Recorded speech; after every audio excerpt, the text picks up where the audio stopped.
The sun over the Llano Estacado was not a friend. It was an anvil, and the year 1872 was the hammer.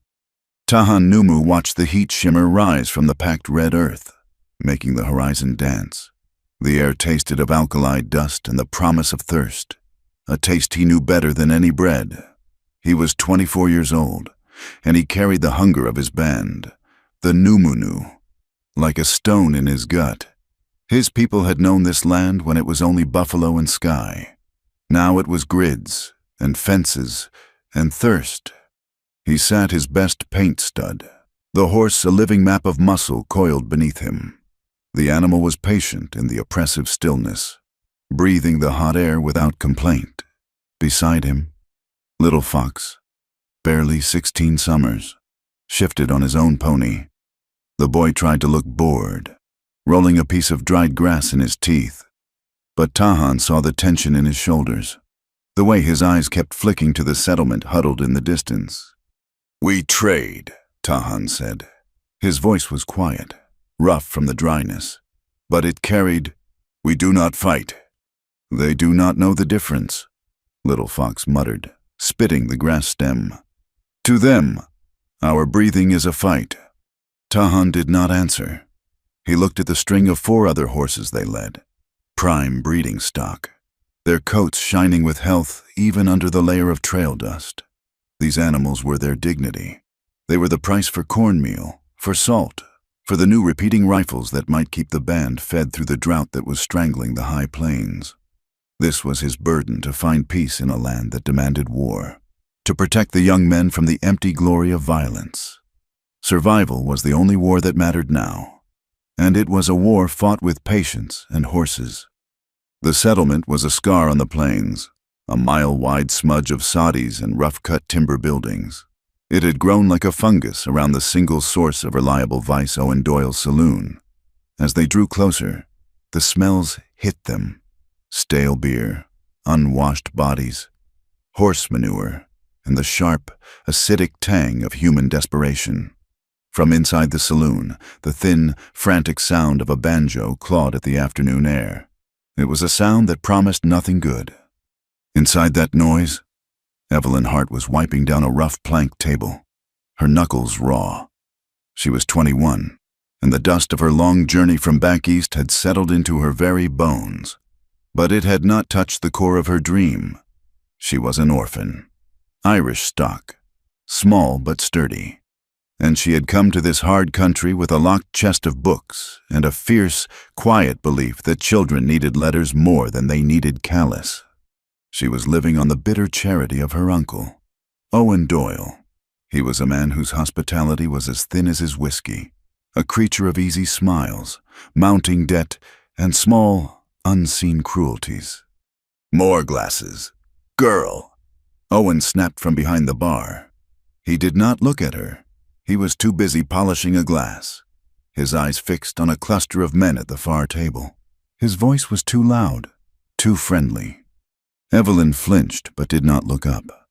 She gathered the sticky glasses, the smell of rye making her stomach turn. She felt the weight of her dependency with every breath she took in this room. She needed money, real coin, and the legal right to a piece of land. A homestead claim, perhaps, or a grant from the church mission. Something to build her school. Her uncle's saloon was the only place to earn it, and every coin she was given felt heavy with shame.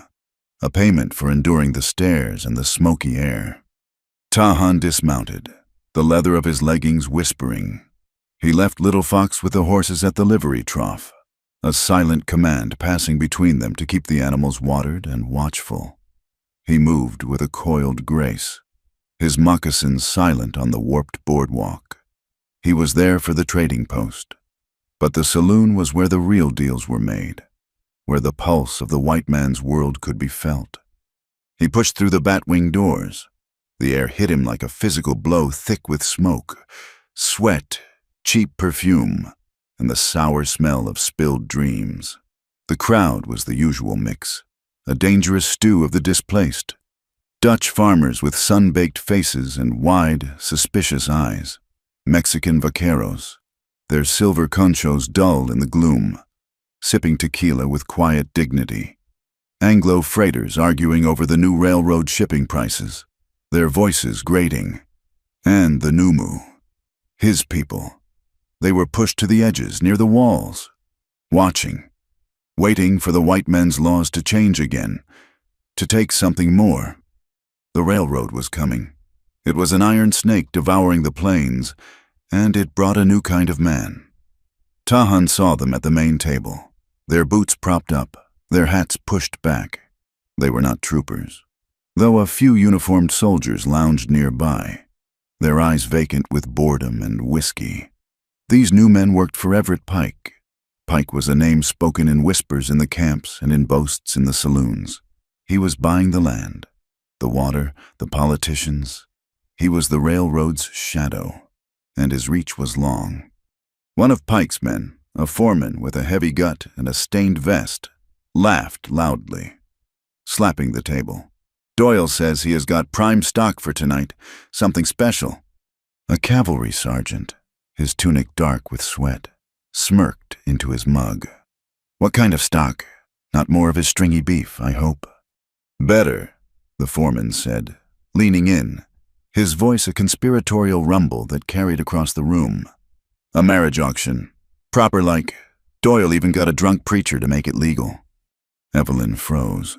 Her hand, holding the wet rag, tightened until her knuckles were white. A marriage auction. She had heard the whispers, dismissed them as the crude jokes of lonely, cruel men. It was a vile procedure some of the rougher settlements used, a thin coat of legal paint over the simple act of selling a person, a way to move a woman, an orphan, a widow, to whoever paid the most, binding her with a piece of paper blessed by a cutout minister. Owen Doyle was sweating, though the saloon was cooler than the blistering outside. He was talking to Everett Pike's main lieutenant, a man named Barton Hale.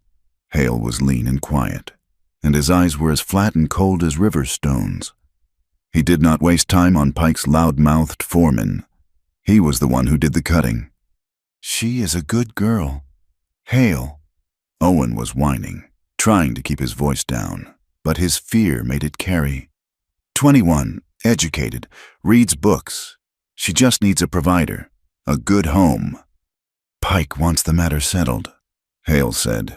His voice was soft, without emotion, which made it all the more terrifying. "The debt is due at sundown. You said you had collateral." Evelyn felt the blood drain from her face, a cold rush in the suffocating heat. Collateral. She was the collateral. Her dream of a schoolhouse, her small, fierce independence, the books in her trunk, her very self. It was all just barter for her uncle's gambling debts. She looked at the men at the table, Pike's men, and they were looking back at her, not as a person, but as a thing, an item to be bid on. Tahan watched from the shadows near the door. His eyes had adjusted to the gloom. He saw the girl. She was young, pale with a fear that looked different from the land fear he knew so well. This was not the fear of drought or a hard winter. This was a fear of men, of cages made of wood and law.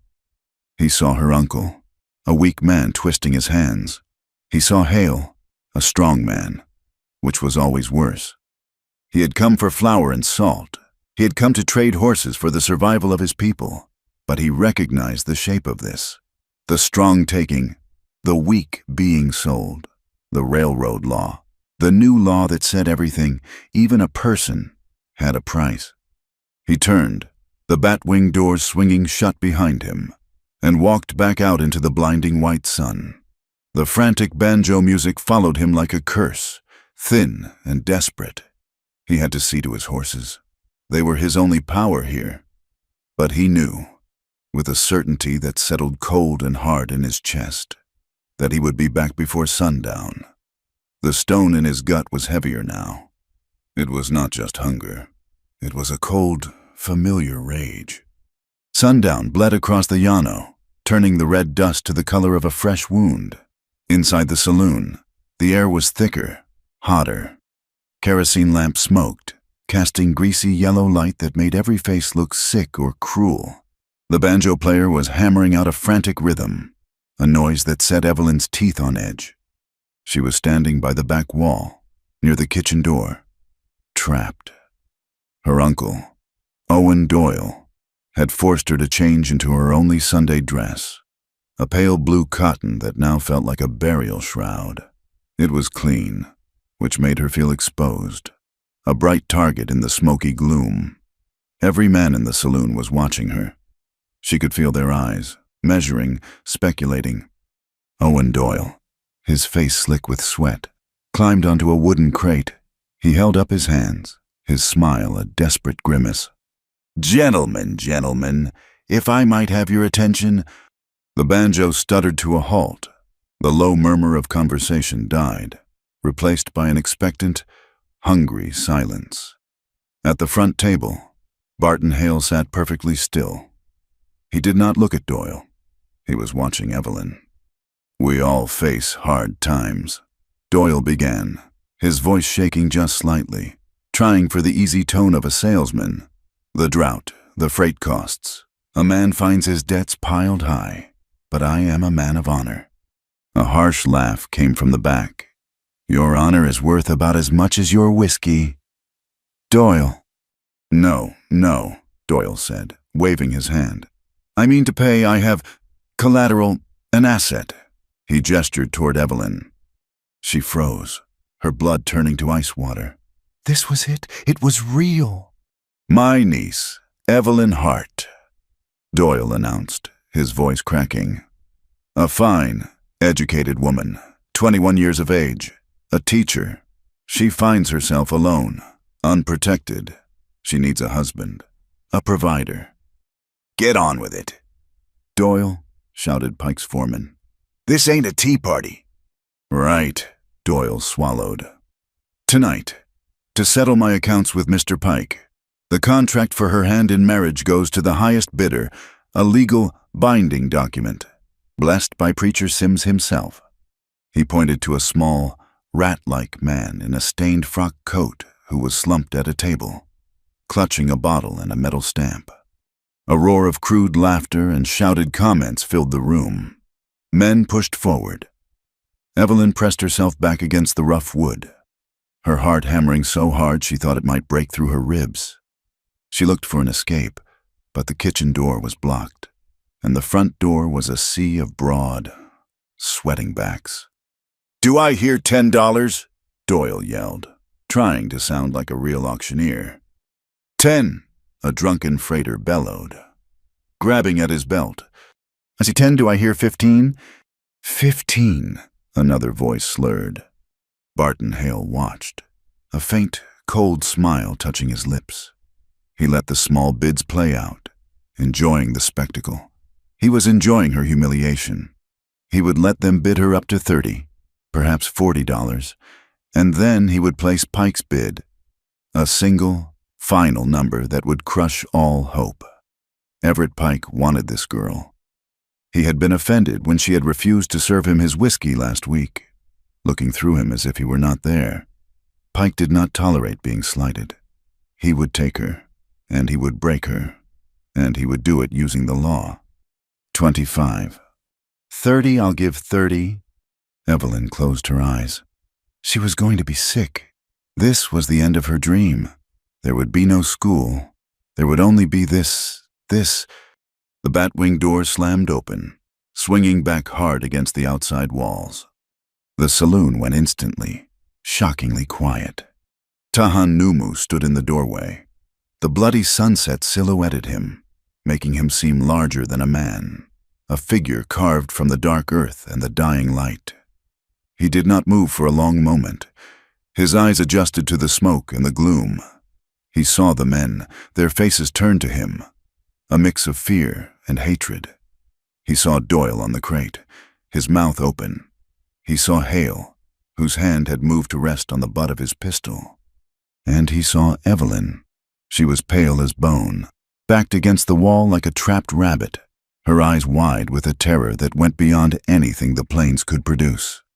He stepped inside. Little Fox was right behind him, his face a mask of nervous defiance. The crowd instinctively parted. creating a narrow path. Tahan's moccasins made no sound on the filthy floor. He stopped in the center of the room. Doyle, seeing a new customer, even a savage one, found his voice. "This is a private auction. Tahan, white men's business." Tahan ignored him. His gaze moved from Evelyn to Hale, then back to Doyle. He spoke, his voice low, but it carried to every corner of the silent room. "You have a debt," Doyle stammered. "I do. With Mr. Pike, this is how I'm paying it." "2 paint studs," Tahan said. "The breeding stock at the rail, and this." He unslung a heavy leather pouch from his belt and tossed it onto the floor at Doyle's feet. It landed with a solid, metallic thud. "Silver, more than your debt." The silence stretched, thick and heavy. 2 paint studs, breeding stock. That was a fortune. It was more than the girl was worth, more than the entire saloon was worth. It was an impossible bid. Doyle stared at the pouch, his greed a living thing on his face. Barton Hale stood up slowly. His chair scraped on the floor, the sound unnaturally loud. "This is not his auction. Doyle." His voice was soft, deadly. "Pike's bid has not been made." "He named a price for a debt," Tahan said, his voice flat. He did not look at Hale. He was watching Doyle. "I paid it." "He is right," Doyle said, his voice squeaking with a sudden rush of relief and avarice. He scrambled off the crate and snatched up the pouch. "The debt is paid, sold." "No," Hale hissed. "You just sold Pike's property." "It was an auction," Doyle yelped, backing away. "Highest bidder, he bid highest." "This is not," Hale said, stepping forward, "a legal sale. He cannot marry a white woman." "It is legal," Doyle shouted, desperate to keep the horses and the silver. "Preacher, get the paper. It is a marriage contract, a temporal writ of protection, perfectly legal." The filthy preacher. Sims staggered to his feet, fumbling a creased, pre-signed paper from his coat. It is, binding, as God is my—" Tahan moved. He walked past Hale, who was rigid with fury. The other men backed away, giving him room. He stopped in front of Evelyn. She flinched, pressing harder against the wall, her eyes squeezed shut. She waited for his hand, rough, to grab her arm, to claim his purchase. But he did not touch her. She opened her eyes. He was standing a foot away from her, simply watching her. In the smoky light, she could see the lines on his face, carved by sun and hardship. He looked tired. He leaned in, just slightly. His voice was a bare whisper, meant only for her, lost in the sudden angry murmuring of the room. "I bought protection," he said, "not your body." Evelyn stared at him, her mind, numb with terror, could not process the words. Protection. The preacher shoved the paper and a stub of pencil toward Tahan. "Make your mark. Comanche." Tahan took the pencil and made a swift, strong mark on the line. Then the preacher pushed the paper at Evelyn. "Your name, girl, here." Her hand was shaking so violently she could not hold the pencil. She was signing her life away. But the man's words echoed in her head. "Not your body." She looked at him again. His face was impassive. He was not looking at her. He was watching Hale. She scrawled her name. It was an ugly, broken signature. "Done!" Sims yelled, and he slammed his metal stamp onto the bottom of the page, smearing the ink. "Binding next!" Tahan turned. The crowd was surging, angry. "This ain't right. A Comanche. He stole her." "You just bought yourself a war, Tahan," Hale said, his voice calm again. He had lost this round, but his eyes promised retribution. "Pike will not forget this. He will have the horses. And he will have her." Tahan did not answer him. He started for the door. Evelyn remained frozen, clutching the wall. The shame was suffocating. She was a bought woman. She had a new master. It did not matter what he had whispered. She had been sold like livestock. Tahan stopped at the door and looked back. He saw her, trapped between the jeering crowd and her weeping, greedy uncle. He saw her humiliation. He paused, then slowly unfastened the heavy wool cloak from his own shoulders. It was worn, but clean, smelling of horse and dry grass and wood smoke. He walked back to her. The crowd quieted again. Watching, he held out the cloak. Evelyn stared at it. "Stay or go is your choice," he said, his voice low and rough, but clear. "I only opened the door." She looked at Owen Doyle, who was already stuffing the silver into his pockets, his eyes averted. She looked at Barton Hale, whose flat, cold stare was a promise of violation. She looked at the faces of the other men, hungry and cruel. Then she looked at Tahan. He was offering her a choice.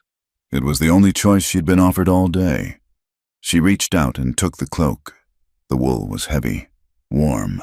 She wrapped it around her shoulders, pulling the edges together, hiding her pale dress, hiding herself from their eyes. It felt like the first moment of safety she had known in months. Tahan nodded.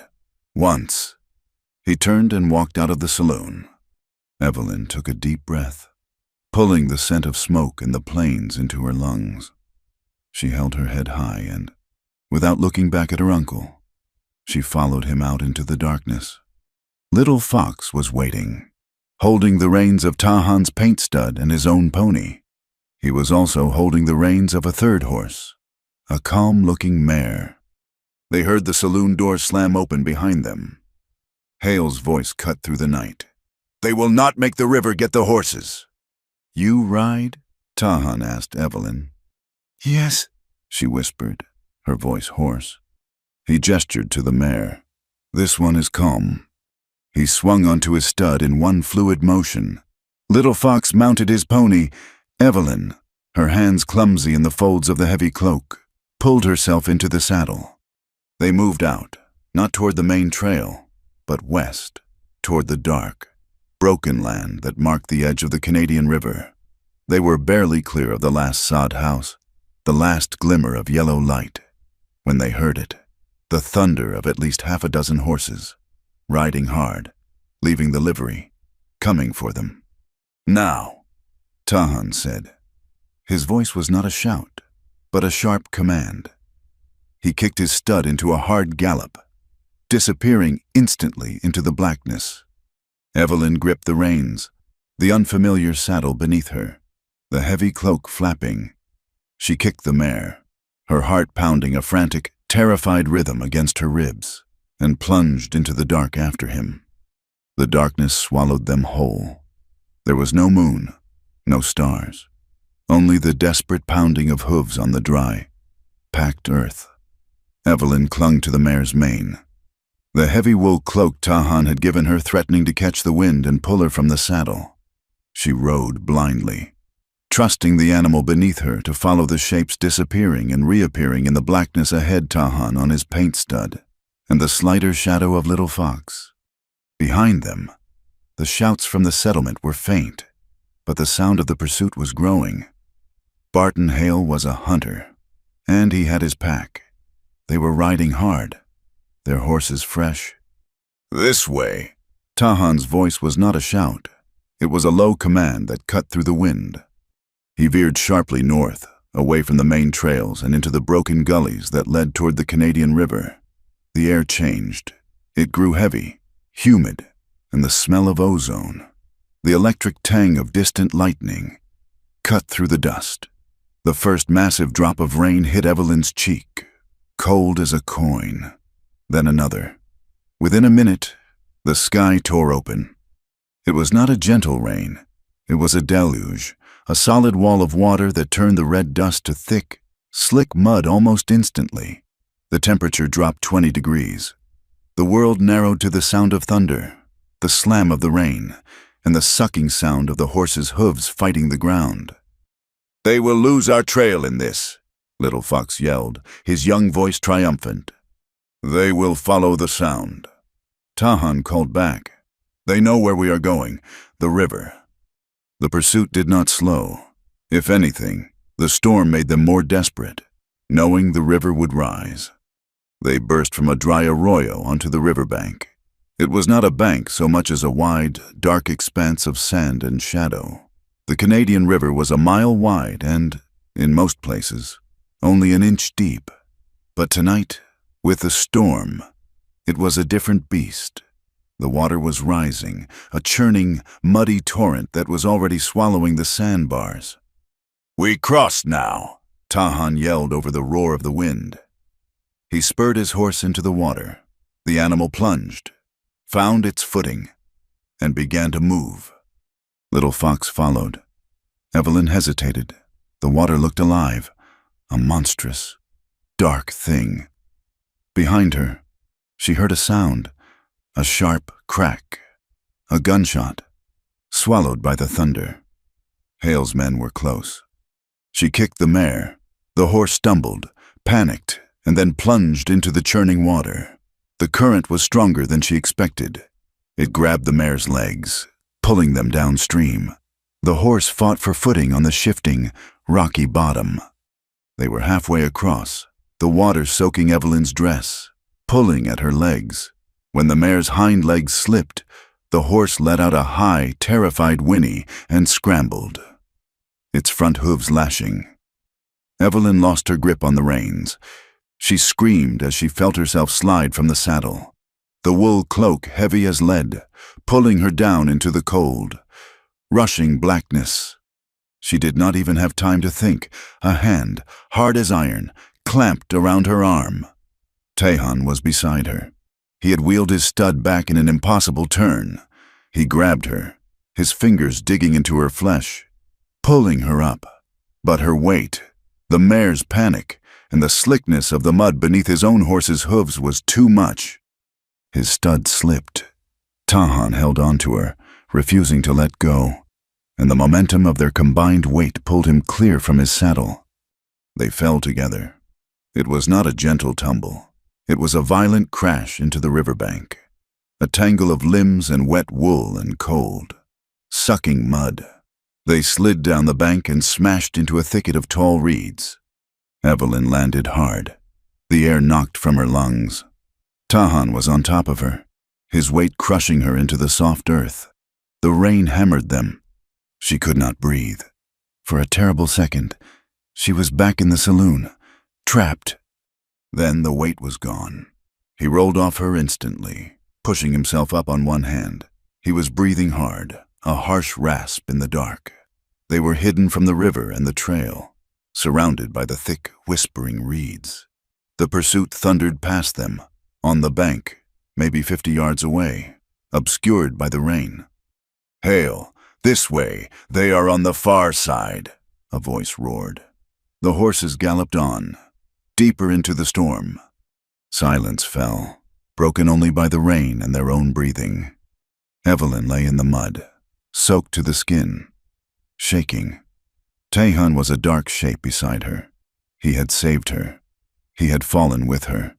She could feel the heat coming off him, even in the cold. It was the first time they had truly touched, a collision of desperation and instinct. "Can you move?" His voice was low, rough. I think so." She tried to sit up. Her body ached, but nothing felt broken. He reached out, his hand hovering, not touching her, but ready. She pushed herself to her hands and knees, the mud cold and gritty. "The horses," she whispered. "My stud will not go far. He is trained. Little Fox has yours." He rose in a low crouch, listening.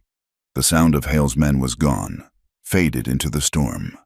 Tahan let out a low whistle, like a night bird. A moment later, two shapes emerged from the rain. Little Fox, his face a slash of white in the dark, leading the mare. Tahan's paint was already standing patiently a few yards away. "They went on," Little Fox said, his voice quiet. "The storm covers us. We find shelter." Tahan said. He helped Evelyn to her feet, his hand closing on her elbow just long enough to steady her. Then, releasing, the touch was impersonal, brief, but it sent a strange, cold fire through her. They rode for another hour, moving slowly, letting the horses pick their way through the breaks. The storm was easing, settling into a cold, steady downpour. Tahan found what he was looking for, a deep overhang, a slice of rock cut from the side of a bluff, almost a shallow cave, shielded from the wind and rain. They dismounted. Tahan pulled the saddles from the horses and hobbled them where they could graze on the sparse, wet grass. Little Fox gathered dry twigs from the deepest part of the shelter, and Tahan, using a small kit of flint and steel, managed to spark a tiny, fragile flame. He fed it, stick by stick, until it caught, a small, courageous circle of orange in the vast, wet darkness. Evelyn huddled by the growing fire, shaking so hard her teeth chattered. The wet wool cloak was heavy. She shrugged it off, leaving her in her thin, soaked cotton dress. Tahan handed her the cloak back. "Keep it," he said. "It will hold your heat, even wet." She wrapped it around her, closer this time, and sat on a dry patch of rock, holding her numb hands to the fire. Little Fox was already checking the horses, his movements efficient, practiced. Evelyn watched Tahan. He was staring into the flames, his face hard, the firelight catching the moisture on his dark hair. He had paid a fortune for her. He had saved her life, and he had not laid a hand on her, except to save her. "Why?" she finally asked. Her voice was a croak. He did not look up from the fire. "Why what? Why did you do that? The horses? The silver? That was too much. For me." He finally turned his head. His eyes met hers. "I did not do it for you." Evelyn flinched. The words were blunt, almost cruel. "Hale," Tahan continued, his voice flat. "Pike, men like that, they believe everything can be owned. They believe everyone has a price. I do not like what they believe." "But you bought me," she whispered, the shame of it returning. "The paper, the preacher, I am bound to you." He looked back at the fire. "You are not bound. You are Numunu." "What?" "The people," he said. "That is what we call ourselves. Numunu, among the people. A man gives gifts for a wife, horses, blankets. It is not a purchase. It is a promise. It shows he honors her. It shows her family that he can provide, that he will protect her. It is a responsibility." He poked the fire with a stick, sending a small shower of sparks up. "That paper is a white man's shield. Hale cannot take you now. The soldiers cannot arrest you. You are my wife on their paper, but you are not my wife." He looked at her again, his gaze direct, unflinching. "I will not touch you. You sleep where you sleep. You eat what I eat. And when you are safe, when you have a place to go, you go. The paper is ash. It is a lie to fight a lie." Evelyn stared at him, her mind trying to grasp the shape of his words. He was offering her dignity. He had used his wealth, the horses his band needed for survival, to buy her a choice. Little Fox returned, settling on the other side of the fire. He pulled a piece of dried venison from his pouch and tossed it to Tahan, who passed it to Evelyn. She took it, her fingers clumsy. "They will not stop, Tahan," Little Fox said quietly. He was no longer a boy trying to be brave. He was a scout, reporting. "I know," Tahan said. "It is not just the girl," Little Fox said. Evelyn looked up. "When I waited at the livery," Little Fox continued, "I was near the saloon window. Hale was talking with Pike's foreman before the auction. They were drinking. They said Pike has a contract, a water contract." Tahan went very still. The hand holding the stick over the fire did not move. "What water?" Tahan asked, his voice lethally soft. "Ours," Little Fox said. "The Cottonwood Springs. Hale said Pike will dam the springs and run a pipe. He is going to sell the water to the railroad. He said it was worth $10,000. The stick in Tahan's hand snapped. He threw the pieces into the fire. He stood and walked to the mouth of the cave, staring out into the dark, rainy night. Evelyn saw the tension in his back, the rigid line of his shoulders. When he spoke, his voice was different. It was raw, filled with a pain that went far beyond this night. "When I was a boy," he said to the darkness, "the smallpox came, the white sickness. We did not have the medicine. We had only the springs, the clean water.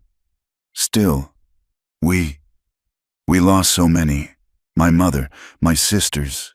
We put up the white flags on the death lodges. The whole valley was white with flags. The only thing that kept the rest of us alive was that water. It is the only clean water on this part of the Llano. It is our life." He turned back, his face a mask of cold fury in the firelight. "Pike is not just stealing water, he is stealing our ghosts. He is stealing our future." Evelyn's own troubles, her own fears, suddenly seemed small, thin. She was not the only one fighting for a scrap of life.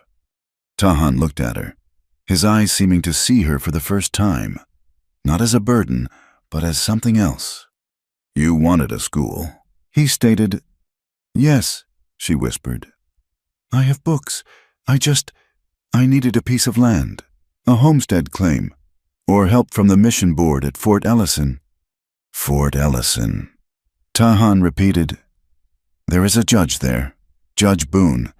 They say she is a hard woman, but fair. A widow from the war." He nodded slowly, a plan forming, hard and clear. "Pike uses paper law to steal. We will use paper law to stop him." He looked at Evelyn. "We will go to Fort Ellison. You will file your claim for your school. And I," he said, his voice dropping, "will file a claim for the water that belongs to my people." It was a crazy idea, an Indian filing a claim against a white railroad man. But as she looked at him, she saw the iron certainty in his face. He believed it. The storm had passed. The rain softened to a whisper. In the distance, the sharp, barking cry of a coyote echoed off the bluffs. Little Fox was already asleep, wrapped in his blanket. Tahan sat by the fire, taking the first watch. He did not tell her to sleep. He simply tended the fire, his rifle across his knees, a solid, unmovable presence. Evelyn pulled the damp wool cloak tight.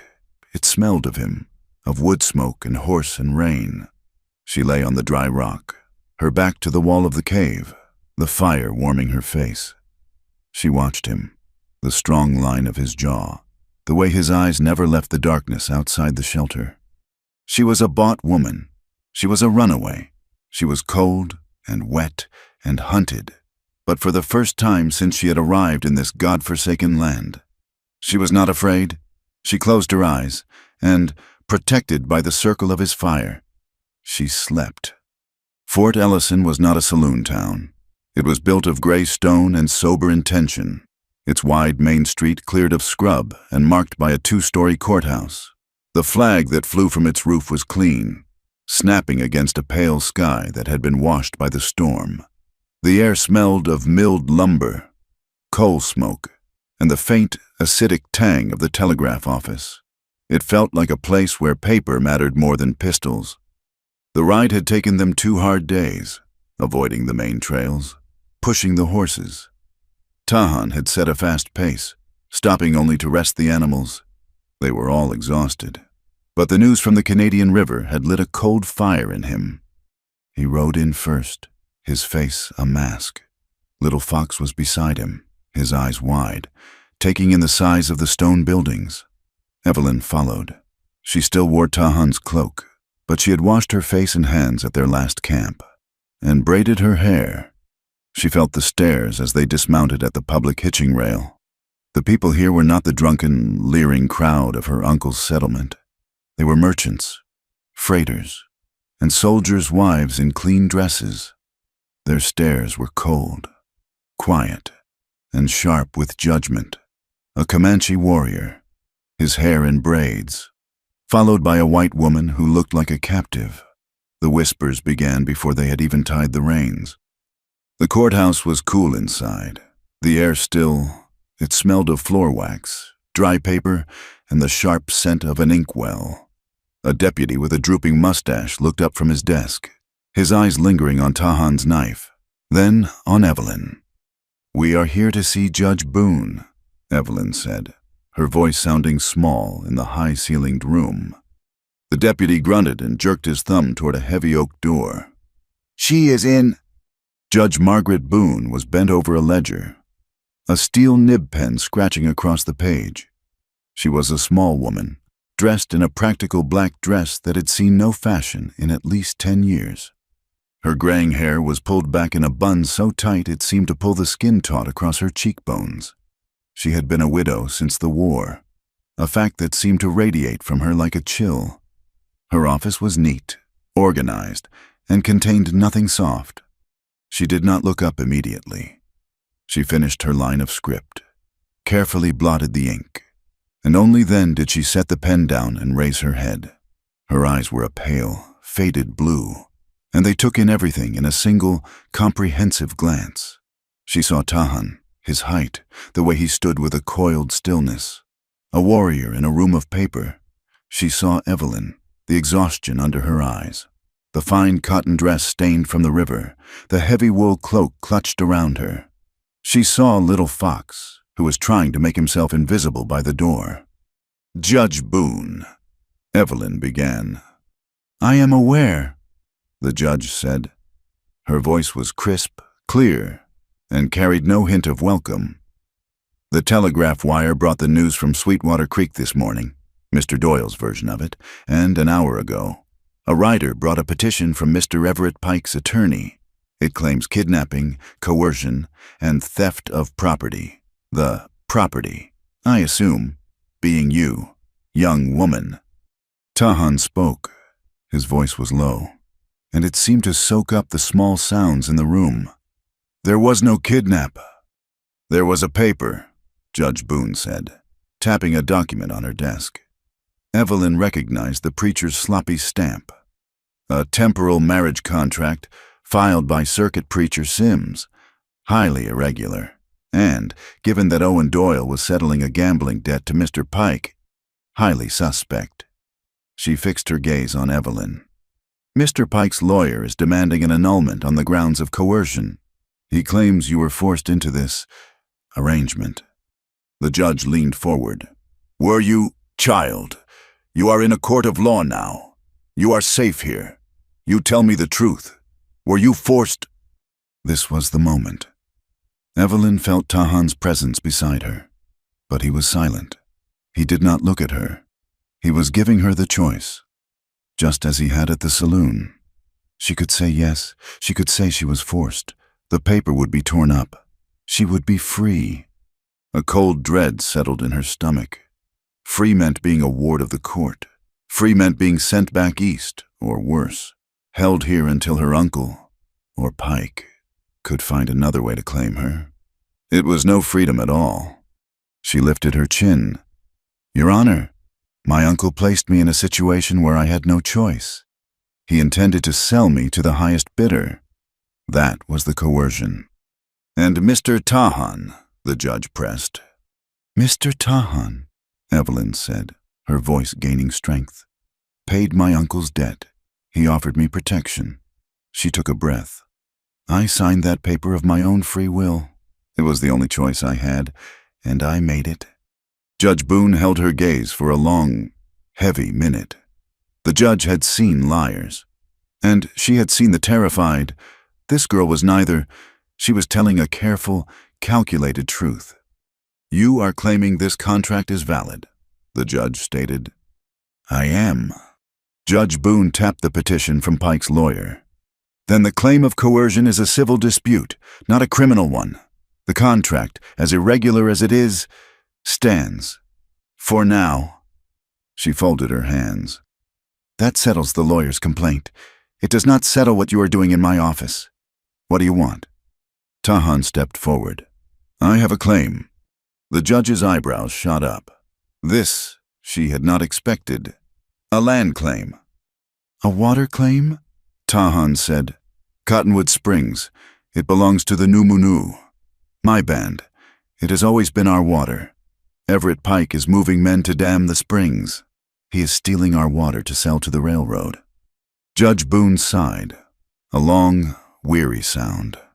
She looked from Tahan to Evelyn and back again. "Now we arrive at the root. Mr. Tahan, as you must know, tribal water rights are almost impossible to enforce, unless you have a specific, federally ratified treaty that outlines those springs." "We do," Tahan said. "The Treaty of 1867. It promised us the Valley of the Cottonwood. The paper is at the agency in Fort Sill." The judge went very still. "A treaty, not just custom." She tapped her pen on the desk. That changes the legal framework, but Pike has possession. He is building now. A treaty injunction could take months to enforce. By then, the dam will be built, the water diverted, and the case will be lost." She turned her sharp eyes back to Evelyn. "And you, Miss Hart, or is it Mrs. Numu?" Evelyn felt a flush creep up her neck, but she ignored it. "I am here to file a claim for a school. Your Honor, a homestead claim, on the land near the old Mission Cross, for the purpose of establishing a school for the children of this territory." For the first time, the judge's expression softened. Just a fraction. "A school," she nodded. "Once. That, at least, is a claim I can process immediately." She stood. "Very well. You have made powerful enemies. That paper," she motioned to the marriage contract, "is the only legal defense you have. Judge Boone does not like Everett Pike, but he is a powerful man. He owns the territorial sheriff. Be careful." They left the courthouse and stood in the bright, hot sun. The town felt hostile. "We need supplies," Tahan said. "Powder, lead, flour." He led them away from the main street, to the smithy near the edge of town. The steady ring of a hammer on an anvil was a comforting, solid sound. The blacksmith was a large man named Severo, his face kind and creased by sun, his bare arms thick with muscle. He greeted Tahan in Spanish, with a grip of the forearm that spoke of long respect. Severo looked at Evelyn and Little Fox, then nodded. "Your arrival is loud news. Tahan." He spoke good English, with a soft accent. He pumped a dipper of fresh water from his well and offered it to Evelyn. She drank gratefully. "Judge Boone is a good woman," Severo said, turning back to his forge. "But she is one woman. Pike is a snake with many rattles. He has hired the Triangle Spur outfit to guard his construction. They are not cowboys. They are gunmen. Barton Hale leads them." "We know Hale," Tahan said, his voice flat. "They are moving fast," Severo said. He handed Tahan a heavy canvas bag. "Bullets, 30-30, and some for the Spencer. A gift." "We will pay," Tahan said. "No, you will not. Pike is trying to choke us all. He chokes your water. He chokes my freight prices." Severo looked grim. "You must be careful. They know you are here. They will not wait for the judge's paper." They found stalls for the horses at the livery. The owner, a nervous man, took Tahan's coin and made himself scarce. They could not afford a hotel, and Tahan would not sleep indoors. The hayloft was clean, dry, and defensible.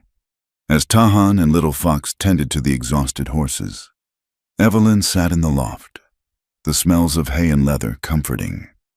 She watched Tahan moving in the stall below, his movements economical and gentle as he checked the mare's leg. She heard the whispers from the street again, the way the women had looked at her. Comanche's woman. She had saved her own safety, but she had stained his honor. When he climbed the ladder, his face set in thought. She was waiting. "Tahan." He stopped, turning, the light from the setting sun, streaming through the open loft door, lit one side of his face. "This paper," she said, pulling the contract from her pocket. "It is a lie, and it is a lie that hurts you." He watched her, his expression unreadable. "You told me," she went on, her voice low but intense. What it means. The gifts, the honor. What will your people think you traded 2 fine horses? Horses your band needs for me, a white woman. They will say you were fooled. They will say you shamed yourself. He was very still. He had been so focused on the water, on Pike, that he had not let himself think of this, of the return to his band. He saw the faces of the elders, their disappointment. "When I am safe," Evelyn said, pushing the words out. "When your water is safe, we must go back to the judge. We must tell her the truth, that it was a defense. We must annul it."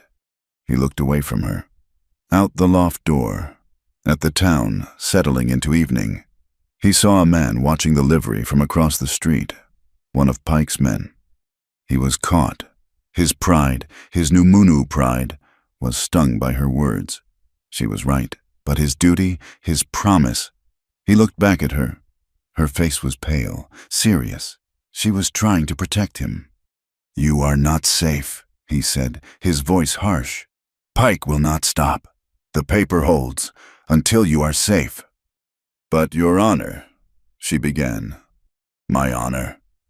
Tahan cut her off, his voice sharp with an anger she did not understand. "Is my own. It is not for you to worry about." He turned his back on her, a sharp, clear dismissal, and walked to the far side of the loft, staring out into the dusk. He was angry that she was right, and he was angry at the sudden, cold spike of fear he felt at her words, "We must annul it." Night fell completely. Little Fox made a small, cold camp in the loft, and they ate dried venison and hardtack. The boy fell asleep quickly, wrapped in a blanket. Evelyn sat, her back against a hay bale, the tension between her and Tahan a thick, uncomfortable silence. Tahan took the first watch. He stood at the open loft door, a rifle in his hand, a silhouette against the starry sky. Hours passed. Evelyn dozed, but did not truly sleep. She woke to a sound, a boot scraping on the gravel outside. It was not the town drunk. It was a measured, careful sound. She sat up. "Tahan," she whispered. He was gone from the doorway. He was below, in the stable. She heard one of the horses nicker, a low, nervous sound. Evelyn crawled to the edge of the loft and looked down through the gaps in the floorboards. In the dim light from a single lantern, she saw Tahan, standing by his stud stall, his head tilted, listening. Then she saw the shadow. It detached itself from the deeper blackness by the tack room. A man, moving with a predator's silence. Barton Hale. He held a long knife, its blade catching a sliver of moonlight. He was not here for the horses. He was here to end the lawsuit before it began. Evelyn's breath caught. She opened her mouth to scream. Hale lunged. Tahan spun, not toward Hale, but away, rolling behind the horse. The paint stud screamed, lashing out with its hind legs, kicking the stall door off its hinges. Hale jumped back, the horse separating them. "Coward!" Hale hissed. "Hiding behind a horse." "Tahan!" Evelyn screamed. Little Fox was instantly awake, grabbing his rifle. Tahan used the chaos. He burst from the other side of the stall, not with his gun, but with his knife. He was inside Hale's guard before the gunman could react. This was not a gunfight. It was a brawl. Hale was strong. He dropped his knife and grabbed Tahan's wrist, slamming him back against a support beam. The wood cracked. Tahan grunted, driving his knee into Hale's thigh. Hale roared, bringing his fist down on Tahan's shoulder. They were locked, straining, a fight of pure, brutal strength. Hale got his arm free and drove a hard punch into Tahan's ribs. Tahan staggered, and Hale drew a second, smaller knife from his boot. He lunged. Tahan twisted, but the blade was fast. It sliced across his forearm, a deep, hot line of pain. "No!" Evelyn cried. She looked around, desperate. She grabbed a heavy wooden feed bucket and hurled it down. It struck Hale on the shoulder. He cursed, looking up, his concentration broken for a single second. It was all Tahan needed. He drove forward, ignoring the pain in his arm, and slammed his head into Hale's face. There was a crack of bone. Hale bellowed, stumbling back, clutching his nose. Tahan did not follow. He was breathing hard, blood dripping from his arm onto the hay. Hale looked at him, his eyes black with hatred. He saw Little Fox in the loft, leveling the rifle. Hale spat a mouthful of blood.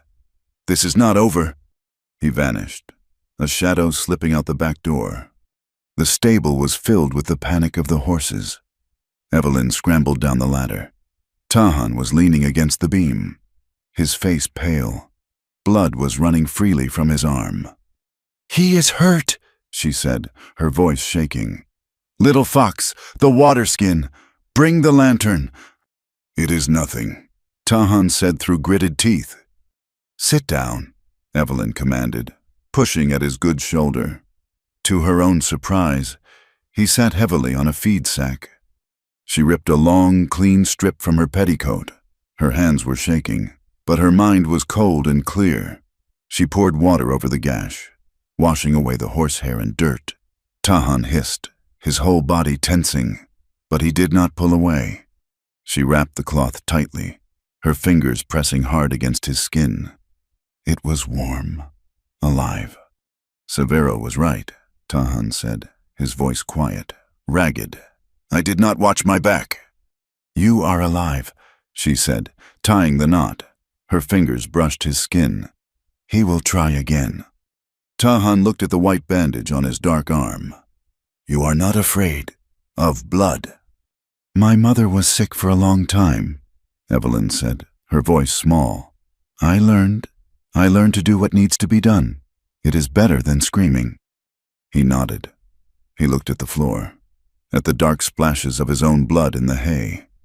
"My grandmother," he said, so quietly she had to lean in to hear him, "taught me to keep the fire. Before I could hunt, before I could ride in war, I learned to keep the coal safe, to wrap it in dry moss and carry it. She said fire is life. It is harder to keep than to make, harder to protect." He looked up at her, his dark eyes intense. "You kept the fire tonight." Before she could speak, before she could even understand the weight of his words, there was a desperate scrambling at the front stable door. It was not Hale. A boy, a Numunu boy, fell into the stable. He was caked in mud, his pony collapsing at the rail. He had ridden from the valley without stopping. "Tahan!" he gasped, scrambling to his feet when he saw him. Tahan was instantly standing, his wound forgotten. "What is it?" "They are here!" the boy cried, his voice breaking with fear and exhaustion. "Pike's men, they came this morning. Wagons, 20, maybe 30 men, with rifles. They are blocking the pass to the springs. They will not let the band near the water." Tahan's face went blank. "And Tahan," the boy choked out, "they have axes. They are cutting the cottonwood trees. They have started to build the dam." The news hit Tahan like a second blow from Hale's fist. Cutting the cottonwoods, damming the springs. He was too late. The cold fury from the night before solidified into a block of ice in his chest. His arm throbbed. A dull fire. But he ignored it. "He is moving too fast," Tahan said. The words were flat, hard. "The judge's paper is too slow. The water will be dead by the time her court order arrives." "What do we do?" Evelyn's voice was quiet, steady. She was not panicking. She was watching him, her eyes clear. "We ride," he said. He turned to the young rider, who was gulping down water Severo had brought. "Rest, eat, tell no one we have left." He turned to Little Fox. "Saddle the paint in the mare. The boy's pony is finished. We take Severo's mule for the supplies." "We," Evelyn said. Tahan looked at her. "Pike's men are at the springs. Hale is here. This town is a trap. You are not safe here." "I am not a warrior," she said, her chin lifting. "I will slow you down." "You have paper," he said, touching the pocket where she kept the homestead application and the marriage contract. Judge Boone respects paper. My band has a treaty, but it is at Fort Sill. Your claim is here. You are the only paper we have that can stop him." A new understanding passed between them. This was no longer just about his water, or her school. The two claims were now one. "I will need to write," she said, her mind moving quickly. "I need to document what we see, the number of men, the tools, the destruction of the trees. An affidavit. Judge Boone will need proof." "Good," Tahan said. "You will be our memory. You will be the tongue for the paper." She went to her saddlebags, which Severo had brought from the livery. She pulled out a small, leather-bound book and a pencil. "I can map the trail. I can draw what they are building. I can advise you on the supply lines, how they are feeding that many men. That is what my father taught me. Logistics. A school needs supply lines, too." Tahan nodded. A new respect was dawning. She was not a burden. She was a different kind of weapon. He turned to Little Fox. "You will be my eyes. I will be the teeth. And she," he gestured to Evelyn, "will be the voice that speaks to the judge." Severo pressed a final bag into Tahan's hand. "This is not just bullets. It is blasting powder. From the new mine. Enough to move rocks or a bad dam." Tahan looked at the smith. "You are a good friend, Severo." "Go with God," Severo said, making a quick sign, "but ride like the devil." They slipped out the back of the smithy, using the alleyways, and were on the trail before the town was fully awake, riding not for the main pass, but for the high, broken country to the north.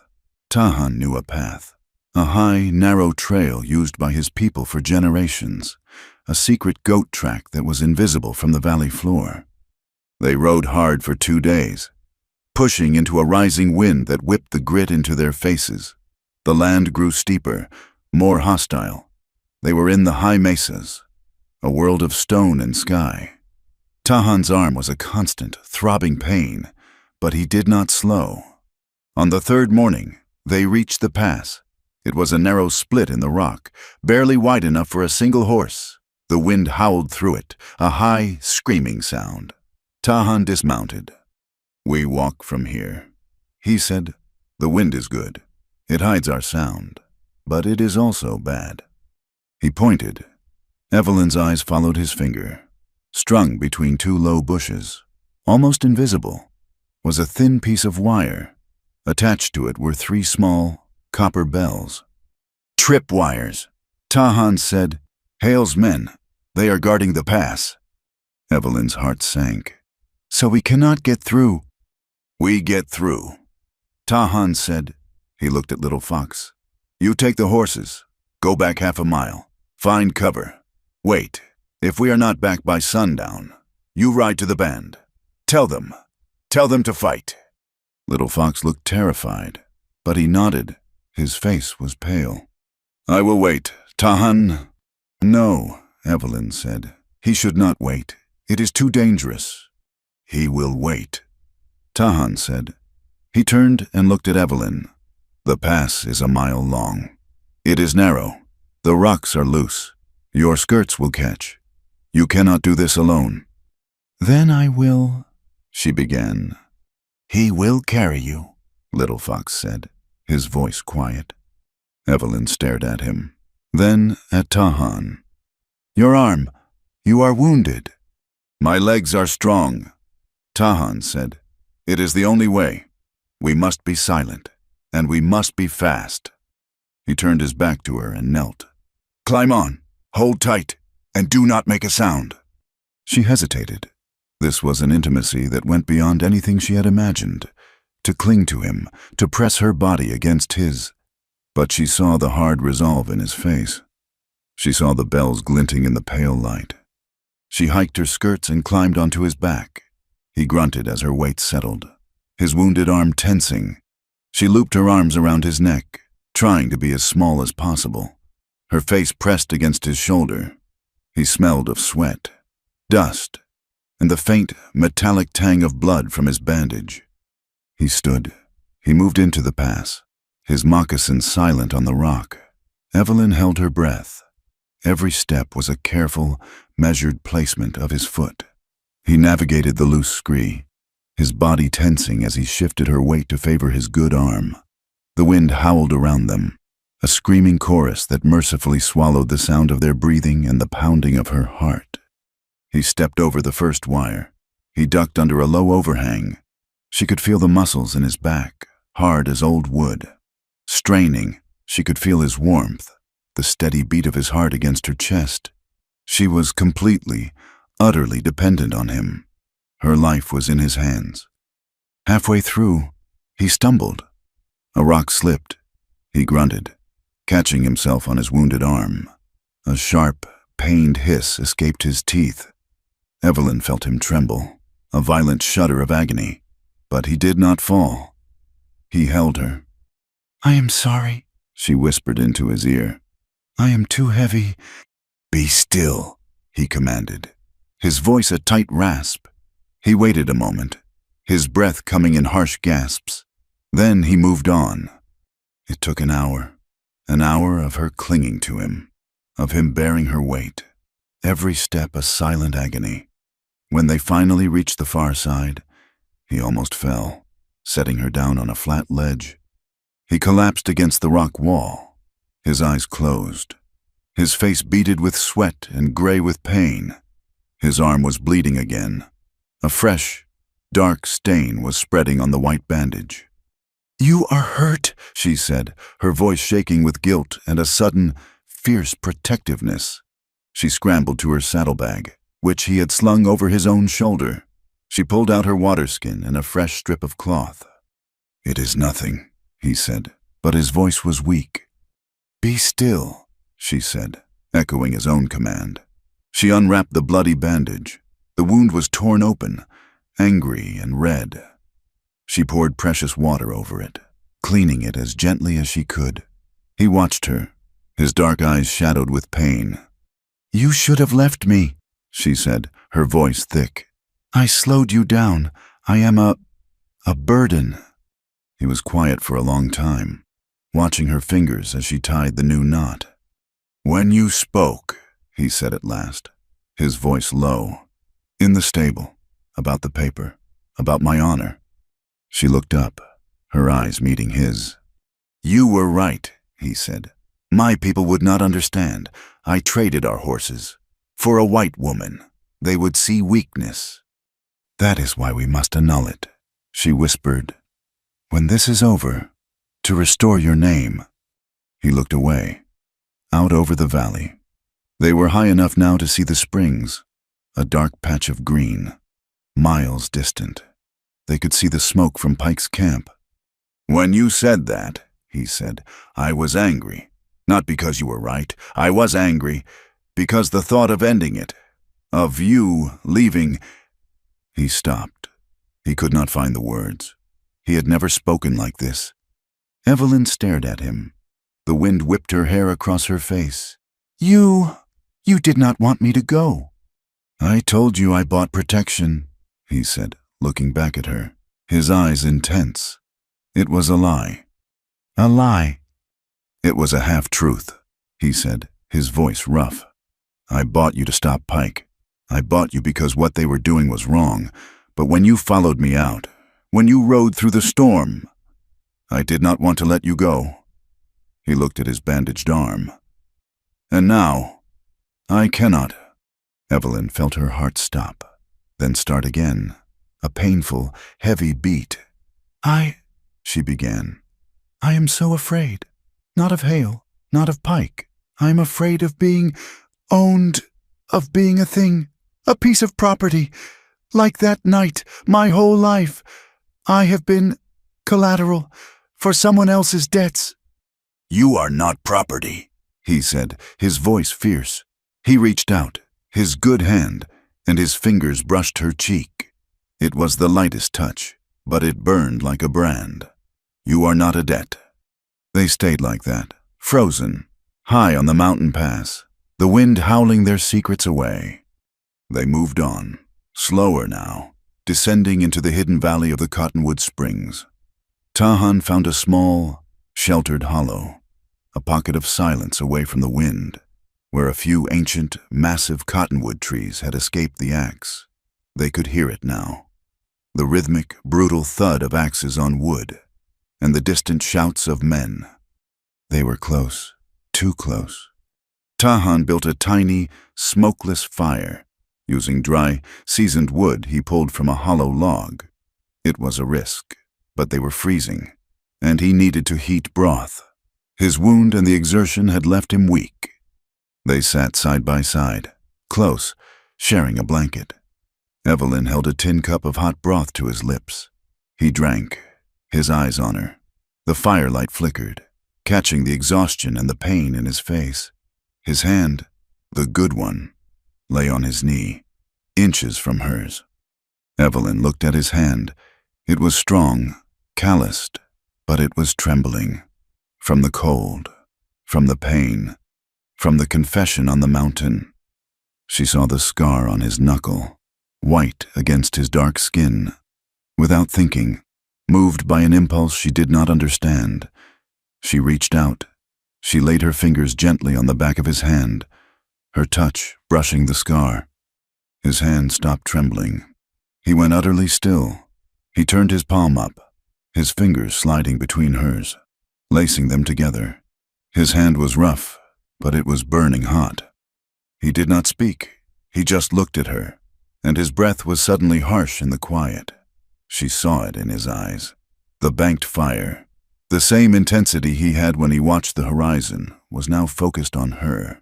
It was a hunger and a fear and a deep, aching desire that had nothing to do with ownership. "Evelyn," he whispered. His voice was thick. He leaned closer. She did not pull away. She leaned toward him. "I promised I would not touch you," he breathed, his lips inches from hers. "I am not afraid," she whispered back. "Until you say stop," he vowed, his voice a low, rough promise. "I will stop." "Do not stop," she said. He kissed her. It was not gentle. It was deep and desperate and raw. It was the wind and the river and the fear and the fire. It was all the words they could not say. It was a claiming, but not of ownership. It was a claiming of shared fate. He kissed her until she was breathless, his good arm wrapping around her, pulling her close against his side, shielding her from the cold, from the world. He held her like that, their foreheads pressed together, their breathing ragged. The sound of the axes seemed to fade. There was only the sound of the fire, and their hearts, and the promise. He kissed her again, slower this time, a deep exploration, and when she shivered, he pulled the blanket tighter around them both, and the small fire burned low. When Evelyn woke, the sun was just beginning to touch the highest peaks. She was alone under the blanket. For a panicky second, she thought he was gone. Then she saw him, standing at the edge of the hollow, watching the valley below. He had built a small pyramid of stones near the dead fire. 4 flat, gray stones, stacked in a way that looked permanent, a marker.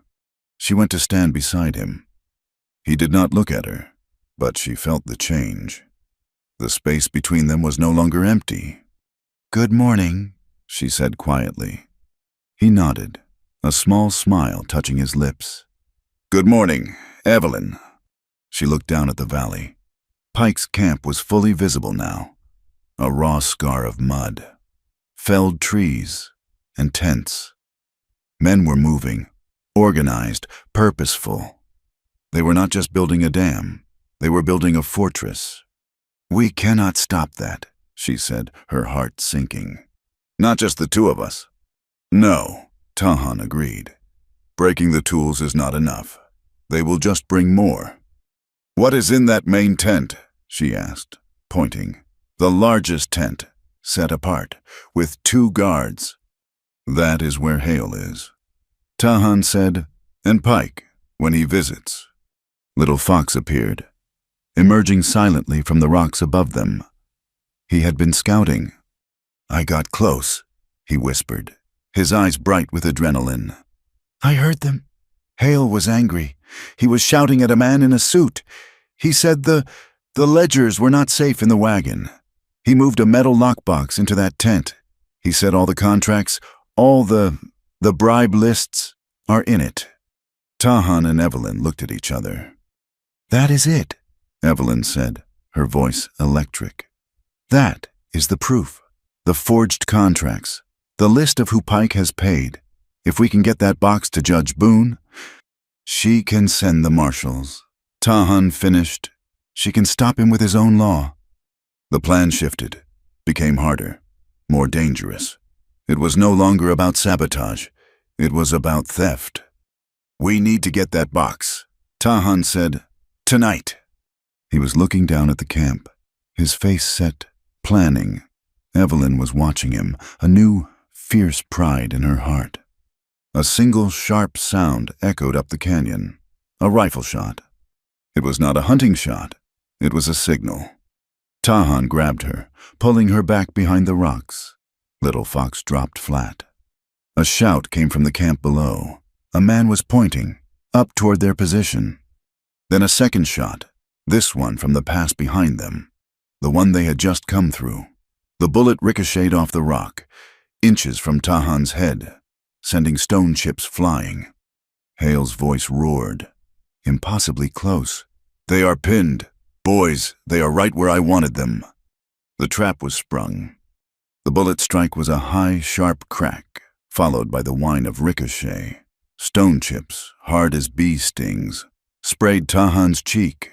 He grabbed Evelyn, pulling her down into the hollow, shouting down just as Little Fox flattened himself against the rock. Hale's voice echoed from the pass behind them, triumphant and cruel. "Right where I wanted you pinned."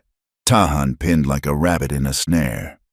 A second volley of shots erupted, this one from the camp below them. Pike's men, alerted by the signal shot, were firing up the slope. They were caught in a pincer. The high goat track was a shooting gallery, and they were the targets. "He herded us." Tahan spat, his voice thick with fury at his own mistake. He had seen the tripwires, but he had not seen the flankers hidden in the rocks above the pass. "Give up the woman." "Tahan," Hale roared, his voice closer now. "Pike wants his collateral, and he wants those studs you stole Whistle for your horse, and throw her out, and I might let the boy live." Bullets kicked up dust, slamming into the rocks around their tiny shelter. There was no escape. Suddenly, the gunfire from below intensified. It was not random firing. It was a heavy, covering volley. Evelyn looked, her heart seizing. 3 men were scrambling up the rocks from the left, using the steep angle as cover, flanking them. Tahan spun, bringing his rifle up. He fired once. A man screamed and tumbled back down the scree, but the other 2 were too close. They burst into the hollow. Tahan was on them, his knife in his good hand, but one man was huge, a freighter, and he ignored Tahan. He lunged for Evelyn. She screamed as his massive, grimy hand clamped onto her arm, hauling her to her feet. "Got her, boss," he bellowed. Tahan turned to lunge, but a bullet from Hale's rifle slammed into the rock where his head had been. He was forced back. "No!" he roared, a sound of pure, primal fury. Evelyn was dragged from the shelter, a human shield. The man twisted her arm, forcing her to her knees in the open. A second man, his face thin and cruel, bound her hands in front of her with a short, rough pigging rope. Barton Hale appeared on the ridge above them, not 50 yards away. His rifle was steady on Tahan's chest. His face, in the clear morning light, was a swollen mask, his nose a dark, broken ruin from Tahan's headbutt. "Well," Hale said, his voice a soft, venomous drawl, "this simplifies things. Throw down your rifle, Tahan, and the boys, or I'll have him gut her right here." Tahan was frozen. He looked at Evelyn.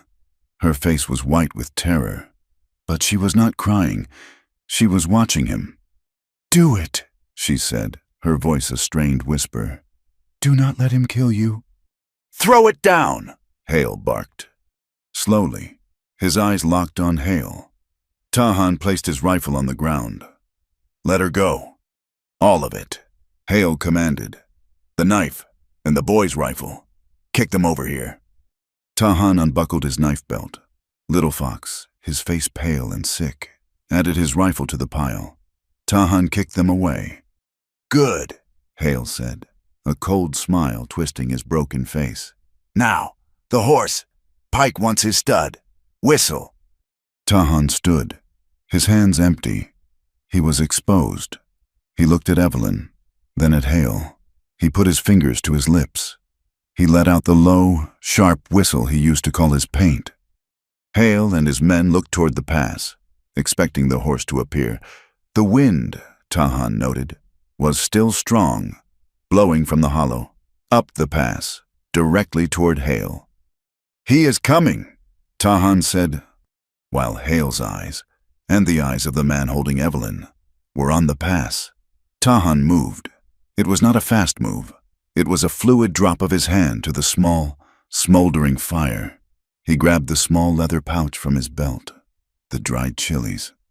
"What is he?" the thin man began. Tahan threw the pouch onto the coals. For a second, nothing happened. Then the dry leather and the brittle peppers caught. A cloud of thick, pungent, yellow-brown smoke billowed up. It was not wood smoke. It was a choking, acrid cloud of pure, weaponized capsaicin. The wind caught it instantly, funneling the blinding smoke directly up the slope. The effect was instantaneous. The men on the ridge screamed. It was not a sound of pain. It was a sound of agony. They dropped their rifles, clawing at their faces. "My eyes, God Almighty, my eyes." "What is it?" Hale roared, choking, his own vision dissolving in a flood of tears. He fired his rifle blind, the shot going wild. The man holding Evelyn cursed, turning his face away. His eyes squeezed shut, but he kept his grip on her. "Now, Little Fox," Tahan bellowed. He dove, not for his rifle, but for Hale. He grabbed a heavy piece of firewood as he moved, a makeshift club. Hale, blinded, heard him coming. He dropped his rifle and pulled his knife, slashing wildly in the smoke. "I will kill you, you savage!" Tahan did not go for the knife. He ran past Hale, disappearing into the choking cloud, moving down the slick, muddy slope toward the dam, toward the main camp. Hale, coughing and spitting, stumbled after him, knowing Tahan was his only target. The battle had split. Above, Little Fox had grabbed his own rifle. He was exchanging shots with the remaining Triangle Spur men, who were firing sporadically from the ridge. Evelyn was still on her knees, her guard temporarily blinded. His eyes clamped shut as he tried to wipe the fire from them. "You stay put, you—" he gasped. Evelyn did not hesitate.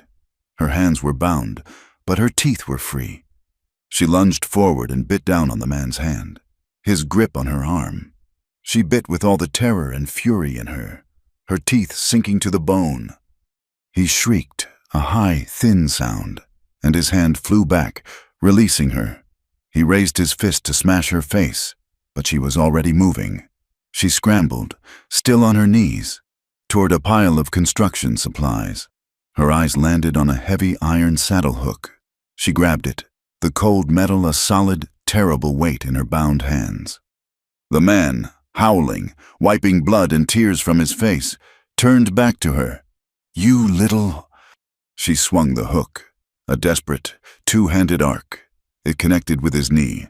The sound was a wet, sickening crunch. He collapsed, screaming, clutching his shattered leg. A second man, recovering from the smoke, staggered into view, his rifle coming up. He aimed it directly at Evelyn. She froze, the hook useless, her life over. A single shot cracked from the ridge above.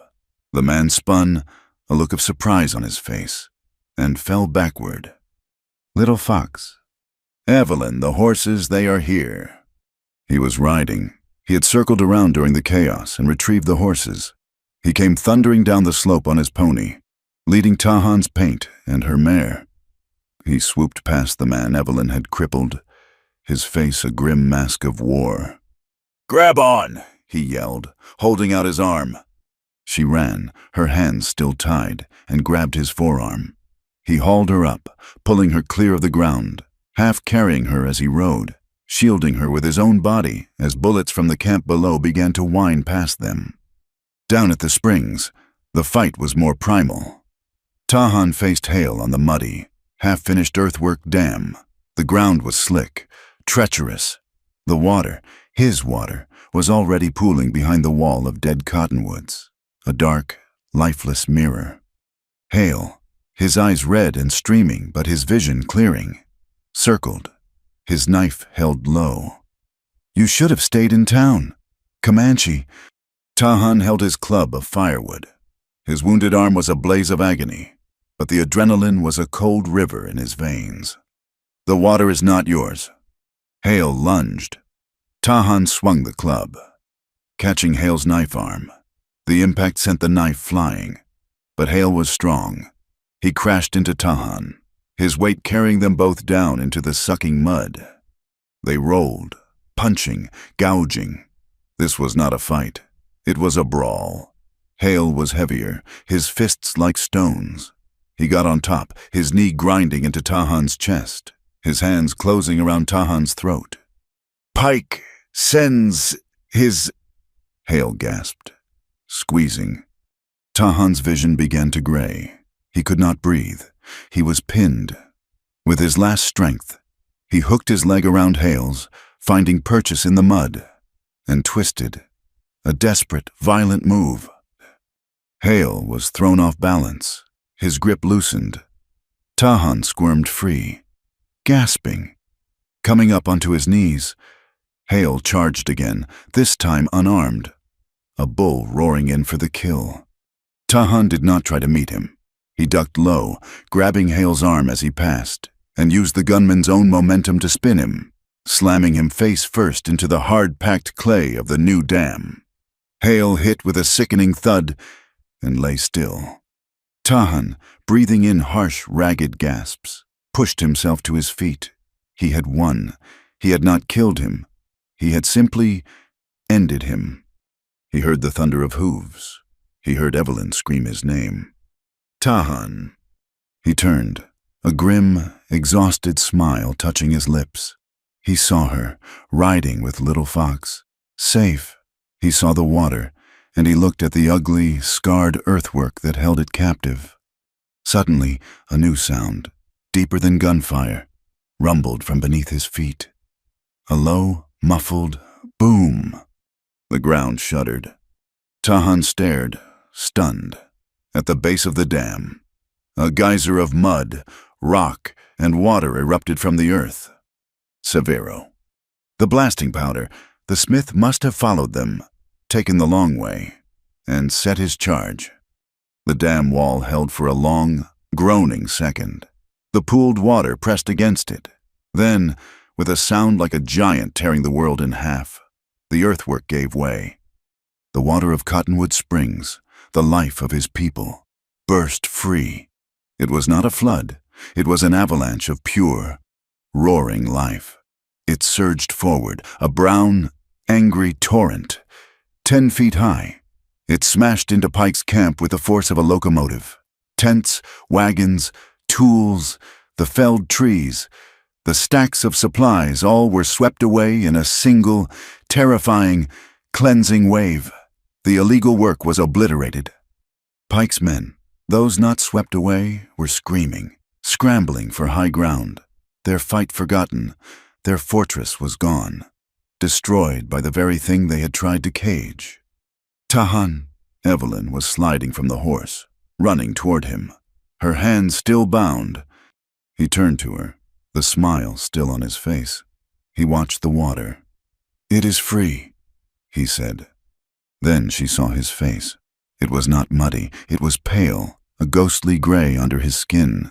He looked down at his shoulder, his left shoulder. A dark, spreading stain was soaking his shirt. During the fight, a bullet, or Hale's knife, he did not know. It was high, near the collarbone, a bad wound. He swayed. He looked at the free, roaring water. Then he looked at her. "Evelyn," he whispered. He crumpled, collapsing into the mud. "No!" she screamed, a sound torn from her soul. She ran, sliding, falling, catching herself, until she reached him. She cradled his head in her lap. "Little fox! The bandages, get the bandages!" He was breathing, but it was a shallow, faint rasp. His eyes were closed. She fumbled with her bound hands. "The rope, cut the rope!" Little Fox was beside them, his face a mask of terror. He slashed the rope on her wrists with his knife. She ripped open Tahan's shirt. The bullet hole was small and dark, and it was bleeding, a steady, pulsing flow.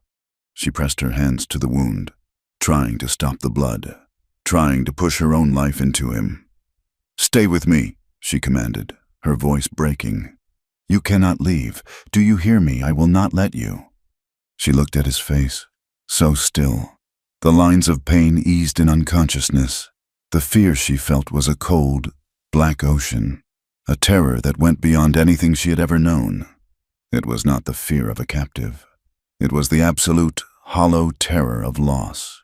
In that moment, her hands covered in his hot blood, the roaring river a backdrop. She knew. The paper, the protection, the shame, the honor, it was all just noise.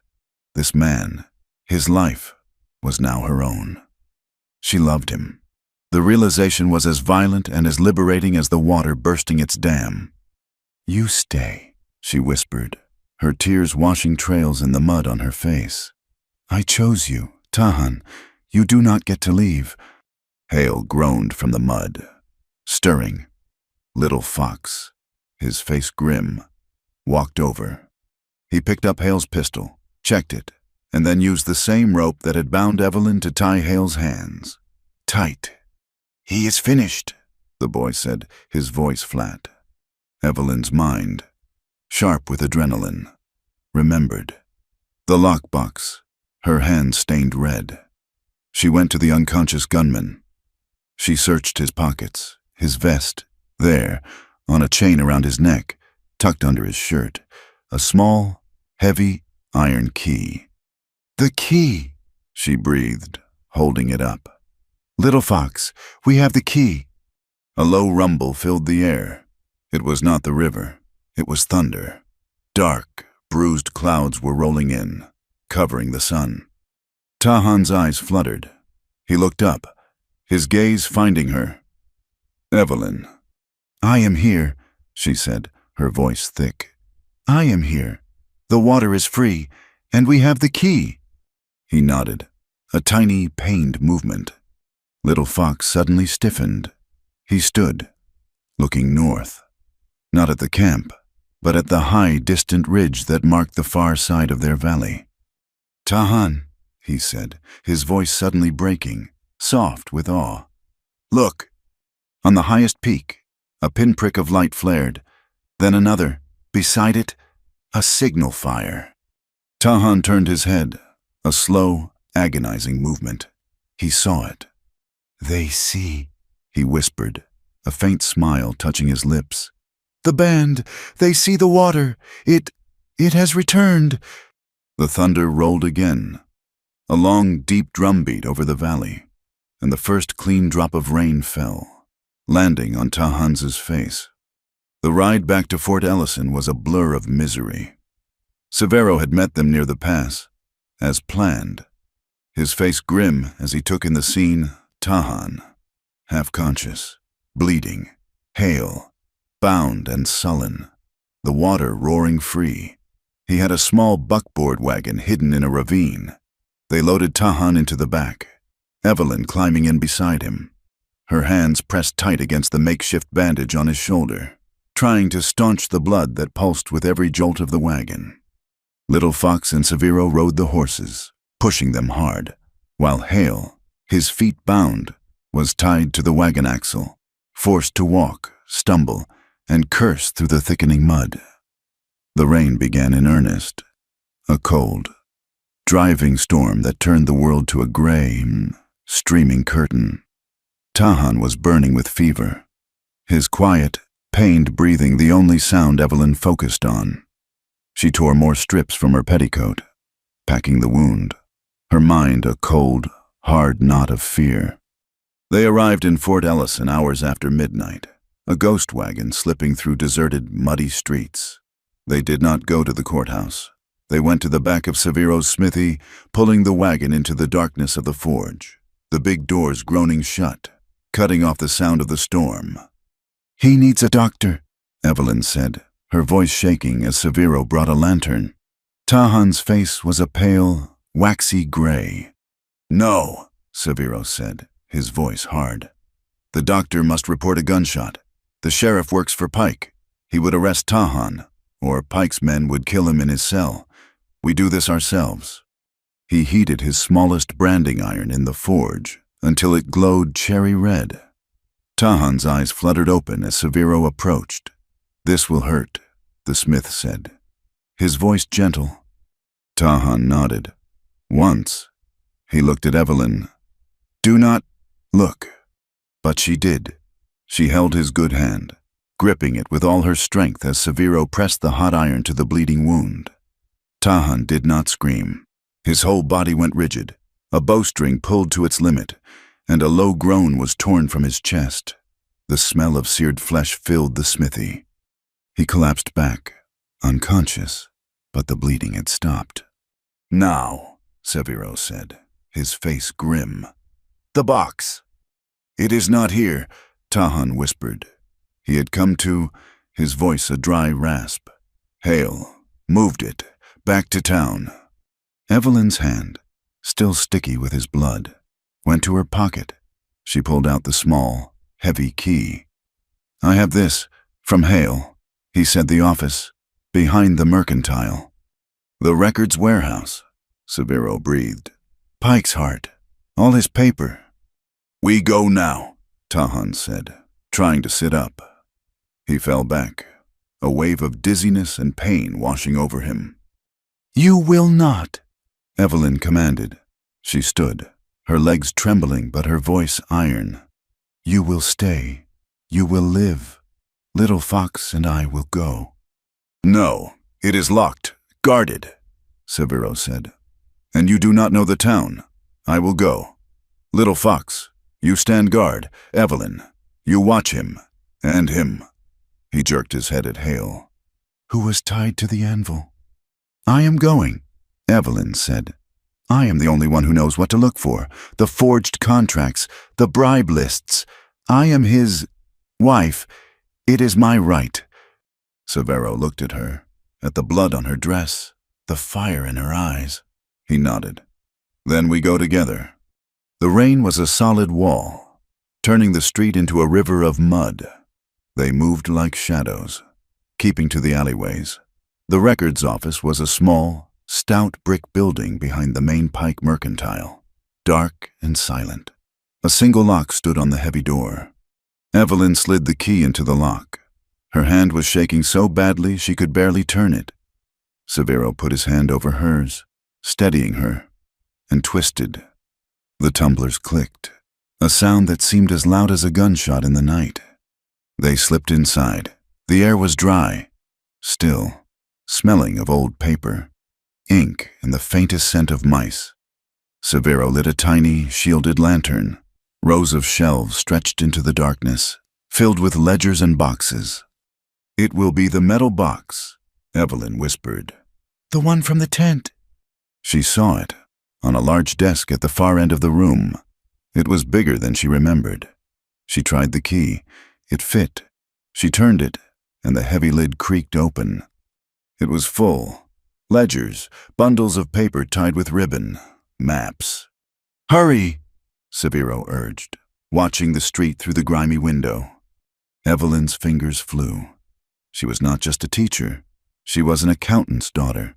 She knew paper. She saw the map of Cottonwood Springs, with a red line marking a proposed pipeline to the railroad. She saw a thick document, Comanche Treaty Addendum, granting water rights. The signatures were crude forgeries.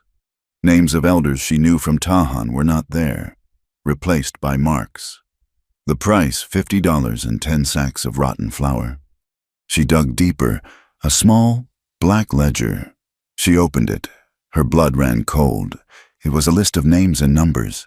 Sheriff Brody, Fort Ellison, $100. Oversight. Indian Agent Miles, Fort Sill, $200.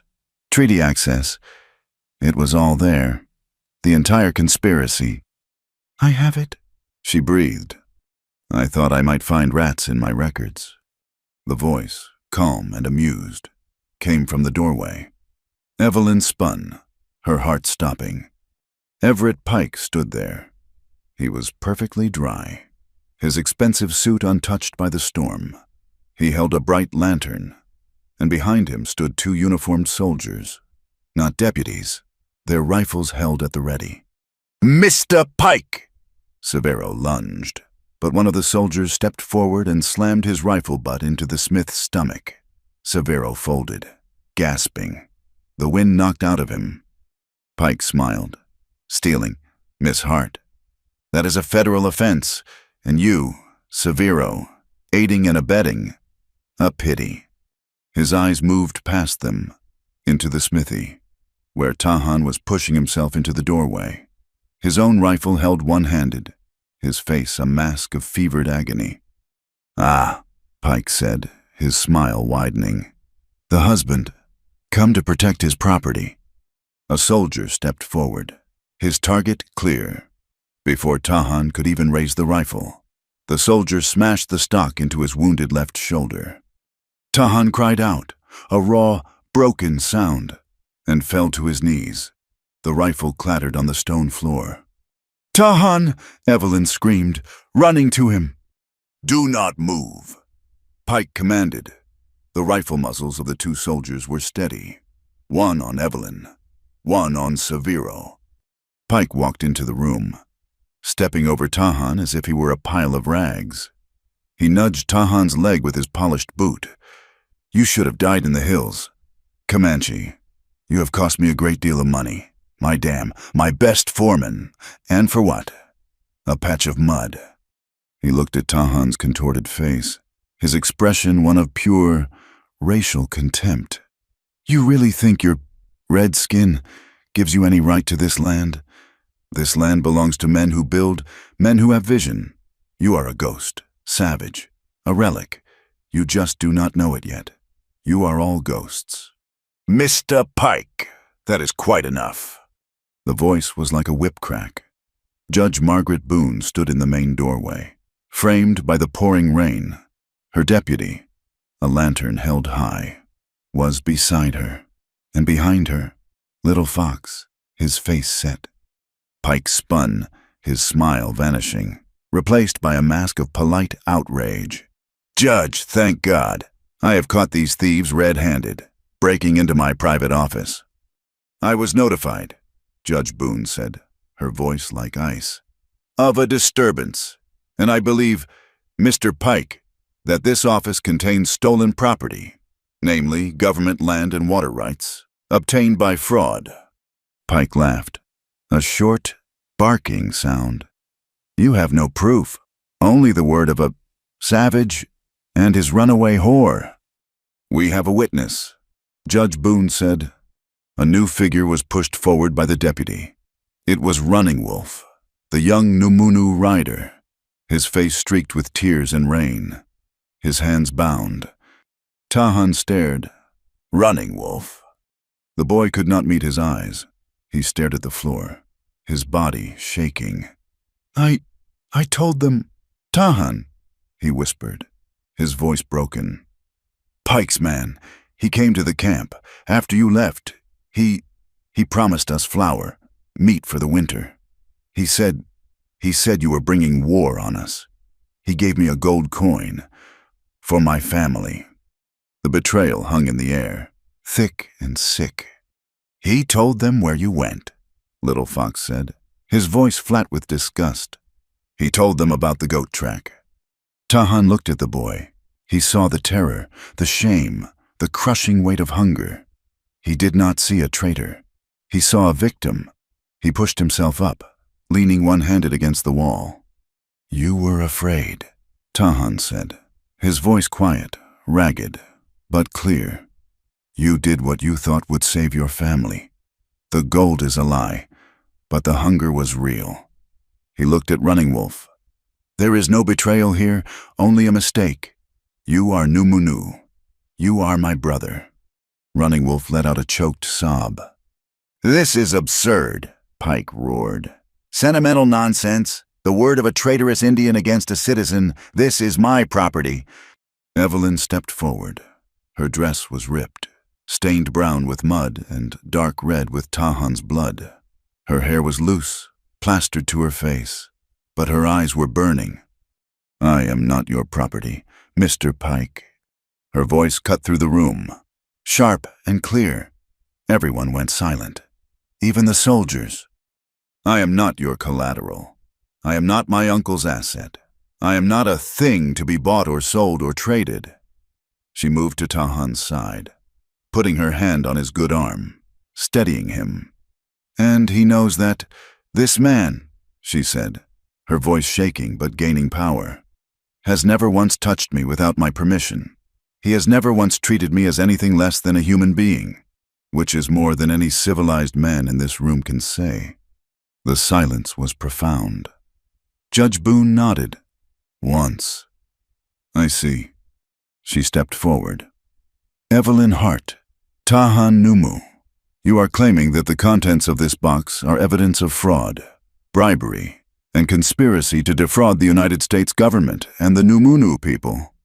We swear it, Evelyn said. Deputy, Boone commanded, take the box. She pulled a clean ledger from a shelf, opening it to a fresh page. I am taking your sworn affidavit, on this night, in this place. Her pen flew, Tahan Numu. Do you swear that the water of Cottonwood Springs is the ancestral right of your people, protected by the Treaty of 1867? I swear, Tahan said. Evelyn Hart, do you swear you witnessed the forgery and the bribery receipts in this lockbox, written by Mr. Pike or his agents? I swear. Sign, Boone said. Evelyn signed her name, clear and strong. Tahan took the pen in his left hand, his movements clumsy, and made his mark beside her signature. Boone lit a stick of red wax, dripped a heavy seal onto the page, and pressed her signet ring into it. Sealed, under the authority of the territorial court. This is a farce, Pike sputtered. You have nothing my word against theirs. We have more than their word, Mr. Pike. The deputy stepped aside. Barton Hale, soaked, bound, and broken, was shoved into the room. Hale looked at Pike, his eyes dead. He saw no rescue. He saw only the end. He knew Pike would let him hang.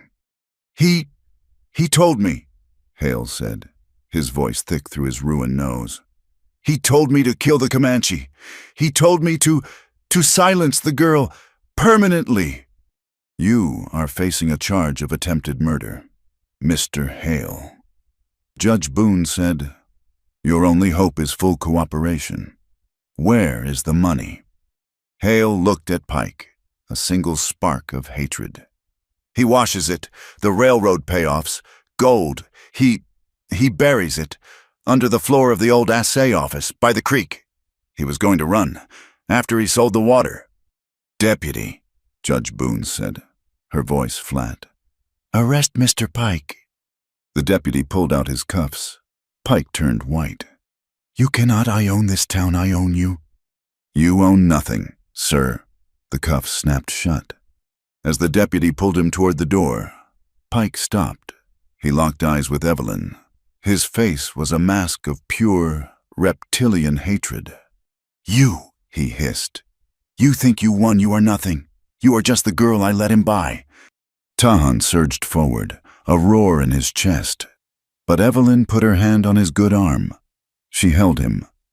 She looked at Pike, her gaze steady, calm. I chose, she said. Pike was dragged out into the rain. The warehouse was suddenly, impossibly quiet. There was only the sound of Tahan's ragged breathing, and the steady, cleansing drum of the rain. The last word of Pike's curse was still hanging in the rain-slicked air when the night exploded. It was not a single shot. It was a volley, a crash of gunfire from the darkness at the end of the street. Glass shattered in the mercantile window. A bullet whined off the anvil where Hale was still tied, making the gunman scream in terror. "A triangle spur!" the deputy yelled, shoving Pike hard toward the jailhouse. "They are freeing the boss!" But they were not just firing. They were riding. A dozen men, maybe 15, spurred their horses into the main street, howling, their pistols blazing. They were not a disciplined unit. They were a drunken, leaderless mob, furious that their paymaster had been taken. A bullet tore through the deputy's leg. He went down, his rifle skittering across the mud. Pike, seeing his chance, broke free, scrambling into the dark alley between the mercantile and the assayer's office. "Severo!" Tahan roared. He was on his feet, his fever forgotten, his one good hand grabbing his rifle. "The church! Get them to the church!" The town erupted into chaos. Doors slammed, women screamed.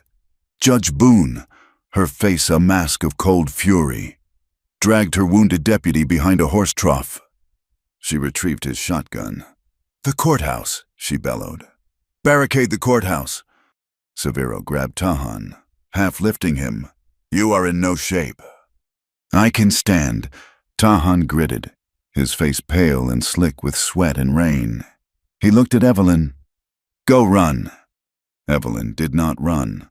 She grabbed Tahan's other side, his good arm slung over her shoulder, taking his weight. "We go together." Little Fox provided cover, his Spencer rifle cracking, forcing two of the riders to scatter. They ran, a desperate, stumbling group, across the open street. Bullets tore the mud at their feet. They slammed through the heavy oak doors of the small stone church just as Severo and Little Fox hurled their weight against them, dropping the heavy iron bar into place. They were safe, but they were trapped. The church was dark, smelling of old wax, damp stone, and fear. A few women, the preacher's wife and the baker's daughters, were huddled in the front pews, weeping.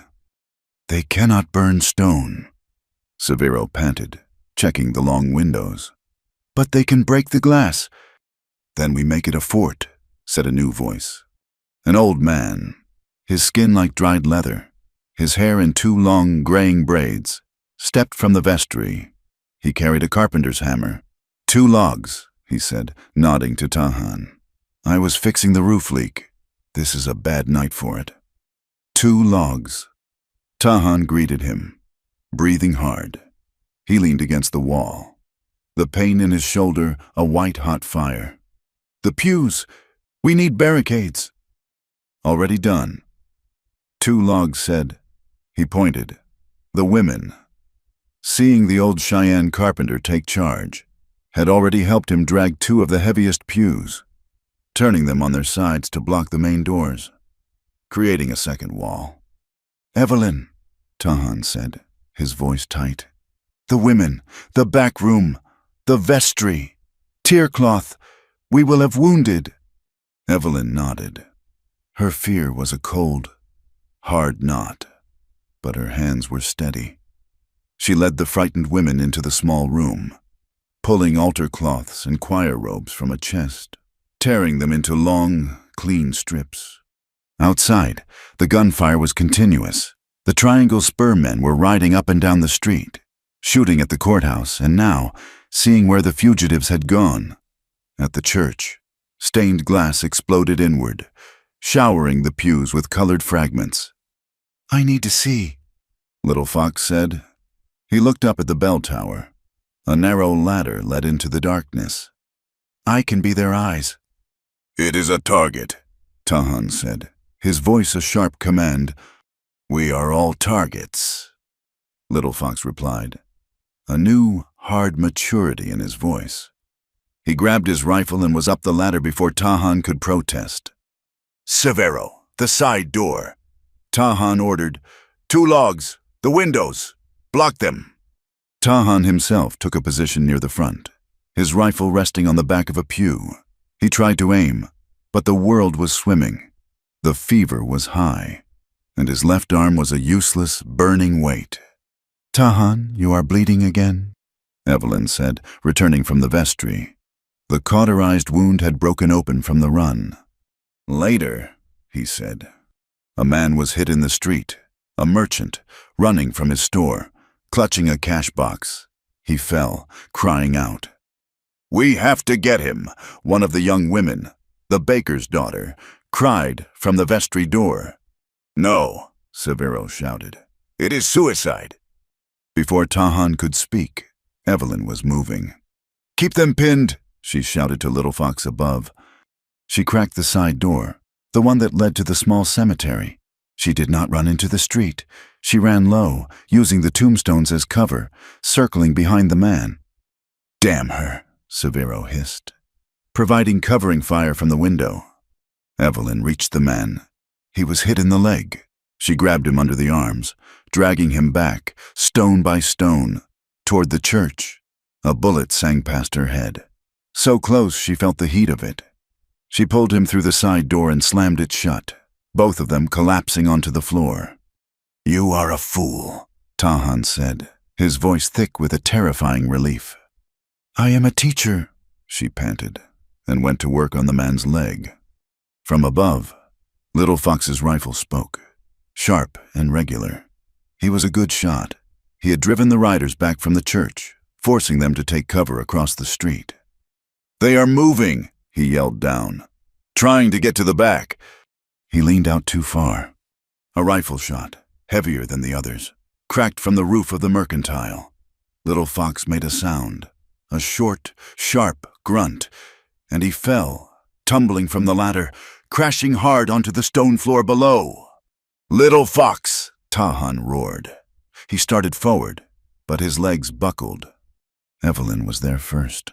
The boy was conscious, his face twisted in pain. He was clutching his side. It burns. Evelyn." She tore open his shirt. It was a long, bloody graze, a deep furrow of torn flesh along his ribs. It was bad, but it had missed his lungs. "Get him to the vestry," she commanded Severo. They carried him. Evelyn laid him on the preacher's cot. "Pressure, hold this," she told one of the women. She looked around, frantic. There was no doctor, no medicine. Her eyes landed on a barrel in the corner. "What is that?" "Flour," the preacher's wife whimpered. "For the communion bread." Evelyn had a sudden, sharp memory, a story her grandmother had told her, from the old country, a battlefield remedy. She grabbed a handful of the fine, white flour. "What are you doing?" Severo asked. "Hold him," she said. She took a deep breath and packed the flour, hard, into the bleeding wound. Little Fox screamed, a raw, choked sound, and then his eyes rolled back. But Evelyn did not stop. She packed it tight, the white powder turning to a thick, dark red paste. She kept packing it until the bleeding slowed, then stopped. Then she took one of the long altar strips and bound his ribs, tight. "He will live," she said, her voice shaking. "He will live." The front doors of the church shuddered. A heavy thud. They were using a log, a battering ram. "They are coming in," 2 logs said, his voice calm. He held his hammer. Tahan stood. He was swaying. The fever, the blood loss. It was all catching up. He walked to the front, his rifle in his one good hand. The heavy bar was groaning, the wood splintering. "Get back," he told Severo. "The side. They will come from the side." The bar snapped. The doors burst open. 3 men spilled in. They were met by Severo, who swung a heavy iron candelabra like a club, and by 2 logs, whose hammer was a blur. 1 man went down. A 4th man, younger than the others, barely a boy, scrambled through a shattered window. He saw Tahan. He was 20 feet away. He raised his pistol, his eyes wide with fear and whiskey. Tahan had him. His rifle was up, the barrel centered on the boy's chest. It was an easy shot. He looked at the boy's face. He saw the terror. He saw the stupid, pointless rage. He saw himself, 16 years old, ready to die for a pride he did not understand. He saw Running Wolf. The boy fired. The shot went wide, smashing a plaster saint on the wall. Tahan did not shoot him. He lunged forward, using his one good arm, and swung the heavy rifle like a bat. He smashed the barrel, hard, against the boy's gun hand. The pistol flew. The boy cried out, clutching his broken fingers. He stared at Tahan, his face a mask of disbelief. He had been spared. "Get out," Tahan said, his voice a low growl. "Go home. This is not your death." The boy stared. Then he turned and scrambled back out the window, vanishing into the night. The fight at the door was over. Severo had a long gash on his arm, but the other two attackers were running. The shooting outside was changing. It was sporadic, confused. Then a new sound joined the night. It was not gunfire. It was a cacophony, a rhythmic, metallic clang, clang, clang. "What is that?" Severo panted. Tahan moved to the broken window. He looked out. The townspeople, the ones who had hidden, they were in the street. The baker, the livery owner, the old women from the hotel. They were not fighting. They were making noise. They were banging pots, pans, wagon wheels, anything. It was a defiant, furious, deafening sound. The Triangle Spur men were confused. They were gunmen, not soldiers. They were used to people running from them, not at them. As the riders wheeled their horses, the townspeople grew bolder. They started throwing things. Not bullets, rocks, bricks from a ruined chimney, handfuls of sand and gravel, aimed at the horse's eyes. A horse screamed, blinded by sand, and through its rider, the man, seeing the mob, did not get up to fight. He ran. It was a rout. The noise, the humiliation, the sheer, unexpected courage of the town broke them. They had no leader. They had no plan. They had no pay. They scattered, riding hard out of town, disappearing back into the plains. The noise stopped. The street was silent, save for the rain, the groans of the wounded, and the sound of someone, a woman, sobbing. "It is over," Severo said, leaning on the wall. Tahan's gaze was sharp. He scanned the street. "Where is Pike?" Judge Boone, her dress covered in mud, her face streaked with powder smoke, stalked out of the courthouse. She reloaded the shotgun. "The train station. He is not a fighter. He is a rat, and rats run for the sewer." The freight train was due. They cornered him on the loading platform, just as the long, dark shape of the train groaned to a halt, steam hissing in the rain. Pike was trying to open a boxcar door. Everett Pike, Boone's voice was the law. Pike spun. He was no longer the calm, smiling tyrant. His face was twisted, wet, desperate. "You cannot stop me. That train is federal property. You have no jurisdiction." Tahan, leaning on Severo, stepped into the light of the station lantern. He was a specter, his shoulder a mass of blood, his face gray, but his eyes were burning.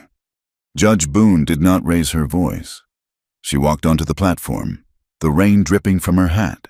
She unfolded a piece of paper, the affidavit, the one Evelyn and Tahan had signed, the one sealed with her wax. "Mr. Everett Pike," she said, her voice cutting through the hiss of the steam. "I have here a legal, binding warrant for your arrest, issued by the Territorial Court, on charges of conspiracy, fraud, bribery, and 2 counts of attempted murder. You are coming to my jail." Pike looked at the paper. He looked at Tahan. He looked at Severo. He knew it was over. The paper had won. They were walking him back when they found him. Owen Doyle. He was hiding in an empty water trough, shivering. When he saw Evelyn, he burst into tears. He fell on his knees in the mud, clutching at her dress. "Evelyn, thank God you have to tell them it was not me. It was Pike. He forced me, the girl. The auction. It was his idea. I helped him. Yes, I admit it, I gave him access to the saloon records, but I had to please. Evie, I am your family." Evelyn looked down at the weeping, pathetic man who had sold her. She felt nothing. No anger, no pity, just a vast, cold emptiness. She pulled her dress from his grasp. "No," she said, her voice quiet. "You are not my family." She turned to Judge Boone. "He is guilty, Your Honor. He confessed, but I do not want him in your jail. It is too crowded." "What do you ask for, Miss Hart?" the judge asked. "The deed," Evelyn said. "To the saloon, the building, the land it sits on. He will sign it over to me. For my school." "Yes, yes, anything," Doyle sobbed. The deputy shoved a wet transfer form at him. Doyle signed his name, his hands shaking so badly it was almost illegible. He got to his feet and ran, scrambling into the darkness. Gone. The rain began to soften. In the east, the sky was a shade less black. A new sound started. Slow, then steady. Bong, bong, bong. Severo, his arm in a sling, grinned. "2 logs. He is ringing the church bell. He is telling them we are alive." The sound washed over the broken, muddy street, clear and strong in the clean air. Tahan stood, his head high. Evelyn moved to his side, sliding her arm around his waist, holding him up, her strength his. He was burning with fever, but he was alive. They had paid for their freedom with blood and soot and fear. But as the bell rang out, they were, for the first time, truly free. The fever broke like a thunderstorm. For 3 days, Tahan had walked in the gray world of his ancestors, his body on fire, the pain in his shoulder a distant, burning star. He woke to silence, and the smell of clean linen and coffee. He was in a small, narrow bed in the back room of Severo's smithy. Evelyn was asleep in a chair beside him, her head pillowed on her arms, her face pale and shadowed with exhaustion. His shoulder was tightly bound. He could feel the pull of new stitches. He was weak, but he was alive, and he was clean. The simple fact of it, the absence of mud and blood, felt like a miracle. While he had drifted, Evelyn had worked. She had walked to the saloon, the deed in her pocket. She had thrown open the bat-wing doors, and the town had stopped to watch.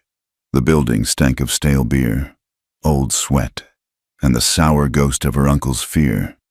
She began by taking every bottle of whiskey from behind the bar, one by one, and smashing them in the muddy street. The sound was a crisp, satisfying punctuation.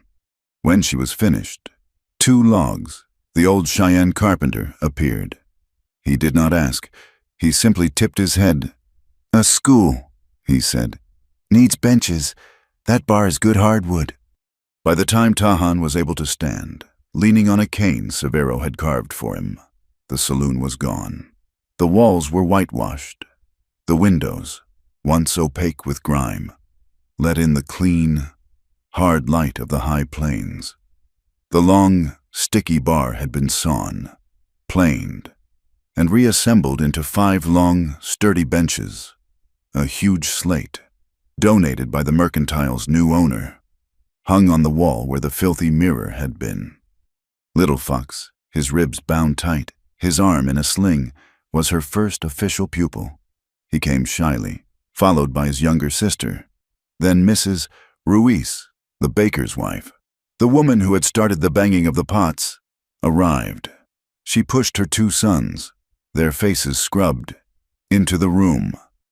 "They know how to bake," Mrs. Ruiz announced, her hands on her hips. "They do not know how to read. This must be fixed." Evelyn stood before them. 4 children, 2 from the town, 2 from the band. She picked up a piece of white chalk. She drew a large, clear A.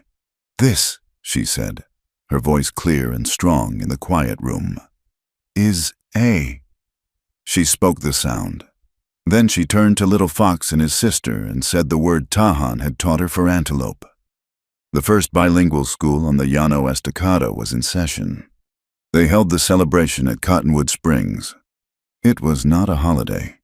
It was a feast of survivors, held 2 weeks after the fight. The raw, muddy scar of Pike's destroyed dam was still visible, but the grass was already returning. The water ran pure and bright. Severo roasted 2 goats over a long, slow fire. Mrs. Ruiz, who had decided she was in charge of all community functions, organized the town women. They brought baskets of cornbread, apple pies, and fresh butter. Tahan's band rode in from the high country. They came not as warriors, but as families. They brought smoked venison, dried wild plums, and roasted pecans. Mexican, Anglo, Comanche. They sat on blankets by the water that had almost been stolen from them all. They broke bread. Judge Margaret Boone rode out. She did not wear her black robes. She wore a practical split skirt and a clean white blouse. She watched the children, a dozen now, from both the town and the band, playing a loud, screaming game of tag by the water's edge. She found Tahan and Evelyn sitting together, sharing a plate. Tahan was still stiff, his arm in a sling, but the fever was gone, and his strength was returning. "The court," Judge Boone said, her voice holding the faintest trace of a smile, "likes to finalize its paperwork, Miss Hart." She handed Evelyn a folded, heavy document, tied with a ribbon. It was the deed, officially filed and stamped by the territorial seal. "The Fort Ellison School," the judge read, "is hereby chartered." Evelyn's hand trembled as she took it. She looked at the building that had been her prison, now her liberation. The judge turned to Tahan. She held a second, thicker packet. "Mr. Tahan, this is a federal injunction based on the Treaty of 1867 and the overwhelming evidence of fraud from Mr. Pike's lockbox." She spoke loud enough for the elders nearby to hear. "It recognizes the Numanu band's soul, traditional and binding right to the water of Cottonwood Springs, in perpetuity. Mr. Pike's lawyers have filed an appeal from the federal jail. They will lose." Tahan took the papers. He looked at the strange, black marks. It was the white man's power, the same power that had taken so much, and now it was returning what was his. The Fort Ellison Gazette printed the story 3 days later. Severo brought the paper to the schoolhouse, a wide grin splitting his face. He handed it to Tahan. Tahan spread the paper on a bench. He had learned to read the white man's language, but slowly, with difficulty. He sounded out the words of the main headline: "Pike conspiracy broken. Community. Cooperation. Secures land and water." He scanned the article. His eyes found his name. He read the sentence, his lips moving silently. The plan, led by local rancher Severo and Comanche leader Tahan, was... He stopped. He read the words again. Comanche leader. Not savage, not renegade, not buck. He looked down the column. The reporter described the fight in the street, calling the town's defense an act of unified heroism. He looked up, his eyes meeting Evelyn's across the room. She was watching him. She had seen the shift. It was the first time the paper world, the world of laws and headlines, had named him a man, a neighbor. The paper was good. The injunction was good. But winter was coming. The band was still hungry. That night, they held a different kind of meeting. Not a celebration, but a planning session. They sat at the long table 2 logs had built in the schoolhouse. Tahan, his elders, Severo, and Evelyn. Her notebook was open, her pencil sharp. "The water is ours," Tahan said, his voice quiet. "But we cannot eat the injunction. We need food for the winter. We need a way to live." "The horses," Severo said. "You still have the studs, the mares. The bloodline is the best on the Llano Estacado." "We have horses," Tahan agreed. "But we need grain to feed them through the deep snow. We need access to the eastern market, to the railroad cars." "The mercantile," Severo said, is under new management, an honest man from St. Louis. He wants business. He will provide the grain, the veterinary supplies. A partnership, Evelyn said, her pencil flying. A cooperative. The Numunu band raises the horses. The town merchants provide the supplies and the access to the railroad. And the profit, one of the elders asked, his voice rough. The profit, Evelyn said, looking him directly in the eye, is split 50-50, transparently, on paper. Tahan looked at Severo. The smith nodded. He looked at the elders. They nodded. It was not charity. It was not a handout. It was a shared rope. It was a future. They rode out to the springs as the sun was setting. The crowds were gone. The air was cold, sharp with the first hint of frost. The muddy, torn earth of the dam site was already settling. The water ran clear and bright over the stones. They stood by the bank, alone, for a long time, just listening to the sound of the water. I am still afraid, Evelyn said at last, her voice small. She was not looking at him. She was watching the water. I am afraid that I will wake up, that this peace is not real, that I will turn around, and the saloon will still be a saloon, that the water will be gone, that you will be gone. Tahan turned to her. He understood this fear. It lived in his own bones. He had seen too many promises broken. He had seen too many good things turn to ash. I have the same fear, he admitted, his voice low. I am afraid that one day you will look at me. You will see the man from the plains, the savage the paper used to write about, and your school, your books, this town you are building. It will not be enough. You will see me, and you will leave. I will never, she began, turning to him, her eyes wide. Do not promise, never, he said, his voice intense. He put his good hand on her arm. Promise me the truth. This marriage, it began as a lie. To stop a lie.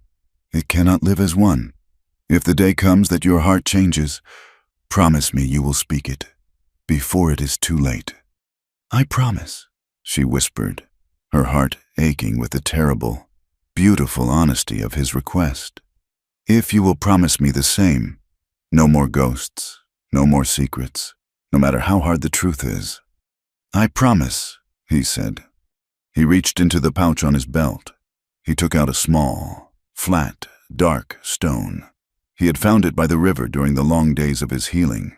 He had spent the nights when the pain kept him awake, carving it with the tip of his knife. It was a single, deep, clear image. A horse, running free, its mane flying in the wind.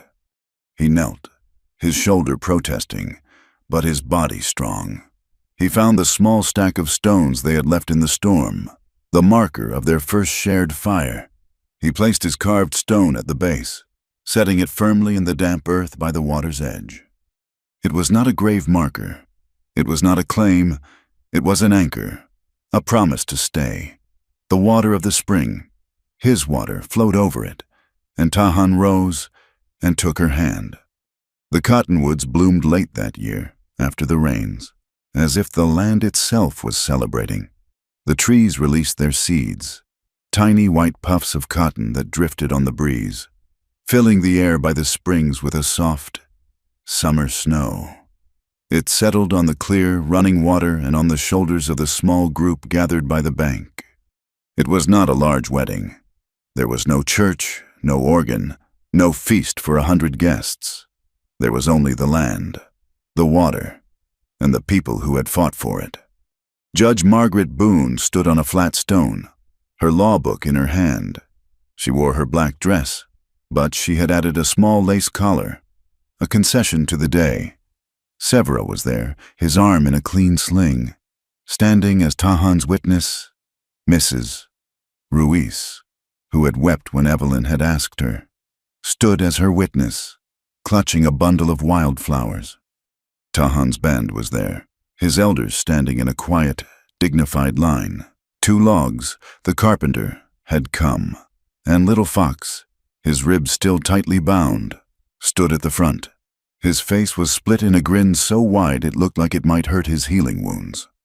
Tahan wore clean buckskins, simple, unadorned, save for the new, dark stitches on his shoulder. He stood tall, his fever gone, his strength returned. He watched Evelyn walk toward him. She did not wear a white gown. She wore her blue Sunday dress, the one she had worn in the saloon. She had mended the rips and washed it clean of the mud and blood. It was a defiant, proud statement. This was the dress of her capture, and she was reclaiming it as the dress of her freedom. Judge Boone began, her crisp voice a counterpoint to the rush of the water. We are gathered here today, under the law of the territory and the eye of God, to join this man and this woman. We are here to take a document, a paper that began as a shield, and make it a bond, not of property, but of partnership. She read the simple, civil words. They were dry, legal, but in the open air, they felt solid. When she asked Tahan if he took this woman as his lawfully wedded wife, he did not say, I do. He looked at Evelyn, his dark eyes holding hers. I choose her, he said, his voice deep and clear. This day, and all the days. When the judge asked Evelyn, she smiled, her eyes shining. I choose him, this day, and all the days. Then, by the power vested in me, Judge Boone said, I pronounce you husband and wife. But it was not over. An old Numunu elder, a man whose face was a map of the plains, stepped forward. He began to speak, his voice a low, soft chant. He was not speaking to them. He was speaking to the water, to the sky, and to the ancestors. He was telling them that a new family had been made, that a new thread had been woven into the band. He raised his hands and blessed them with the names of the wind and the earth. 2 rituals, 2 cultures, 1 stream. Evelyn's hands were shaking. Tahan took them. She had a gift. She held out a small, plain book, a first reader, on the cover. In neat, careful embroidery, she had stitched his name, Tahan. This, she said, her voice thick, is for the lessons we will write together, our future. He took it with his left hand, his good hand, his touch reverent. He had a gift for her, as well. He did not have a ring. He held out a long, narrow strip of horsehair, braided with dyed porcupine quills into a beautiful, intricate pattern. It was a set of reins, the mark of a master horseman. My hands, he said, his voice rough with an emotion he rarely showed. My strength, my trade, my heart, it is all I have to give. He looped the reins gently around her wrist. The elder brought a single white ribbon. He tied their hands together. Tahan's left, Evelyn's right. The knot was simple. Not a prison, but a link, bound. The first person to hug them was Little Fox. He threw his good arm around Tahan, and then, surprising himself, he hugged Evelyn. Tight. You are my sister now, he whispered, his voice cracking. And you are my brother, she whispered back, her eyes closed tight. Little Fox stepped back, trying to regain his dignity. He looked at the schoolhouse, then back at Tahan. It is a good arrangement, he announced, his voice loud. Now, I am a student, but I am also. He puffed out his chest. The head stable manager for the new Comanche cooperative horse program. It is a very important job. Evelyn laughed. And who appointed you? I did, Tahan said, a rare, bright smile lighting his face. He is the only one who can read the feed orders and break a wild horse. It is a strange school. Little Fox grinned. The only one on the plains with a real blackboard on one wall and a saddle hanging on the other. I think I will like it. The news of the rest of the world filtered in slowly. On the back of the train that no longer seemed a threat, Everett Pike had been taken east, to a federal courthouse. His lawyers, paid with the last of his hidden gold, argued that the territory had no jurisdiction. But the evidence from the lockbox, the bribery, the mail fraud, the conspiracy, was ironclad. He would not be returning to the Llano Estacado. Barton Hale, in exchange for his testimony, had his sentence reduced to 10 years. He was sent to a hard rock prison in the east, a cage of stone for a man of the plains. Owen Doyle was never seen again. He had vanished into the west, a ghost of a man, leaving behind nothing but a profound, quiet relief. The saloon was now, truly, just a memory. The next dry season came, but it was different. The fear was gone. The new, honest merchant at the Mercantile honored the partnership. Grain wagons rolled out to Tahan's camp, and long, strong lines of horses, Tahan's paint bloodline, were led to the railroad cars, their flanks stamped with the cooperative's new brand, a simple circle, representing the springs. The train whistle was still a lonely sound, but it was no longer a threat. It was the sound of the outside world. It brought new books for Evelyn's school, which now had 20 children, sitting on benches Tahan and 2 logs had built. It brought glass for the windows, and seed for the new gardens. It was a line, not of conquest, but of connection. That evening, Tahan and Evelyn walked to the springs. The air was cool, the sky a deep, bruised purple. The cottonwoods were green, their leaves rustling in the wind. The schoolhouse was dark and quiet, as was the town. They stood by the bank, at the place where Tahan had laid the carved stone, the place where Judge Boone had bound their hands. Evelyn knelt. She touched the smooth, cold stone, its carved horse a familiar shape under her fingers. Tahan knelt beside her. He put his hand over hers. His palm was warm, strong, his skin rough against hers. They did not speak. They did not need to. She thought of the saloon, the terror, the feeling of being a thing, an item for sale. "You know," she said, her voice a whisper, "he was wrong. Pike, I was not a thing to be bought. I was not even a person who was rescued." He looked at her, his dark eyes quiet in the dusk. "I was a person who was chosen," she said, her voice clear and strong. "And I am a person who chooses him back every single sunrise." He raised her hand, his hand still covering hers, and he pressed his lips to her knuckles. They stayed there, kneeling by the rushing water, their hands clasped her over the stone that marked their home. Freedom, she thought, was not about breaking chains. It was not about running. It was about finding a hand in the darkness and choosing freely to hold it, no matter how hard the wind or how deep the dust. Thank you so much for listening to our story. We are so glad you were here with us. We would love to know, where in the world are you listening from? Please let us know in the comments and share your thoughts on Tahan and Evelyn's journey. It would mean the world to us if you would subscribe to our channel, Wild West Tales, and give this video a like. And please, if you enjoyed this story, hit that hype button so we can share these tales with more people just like you.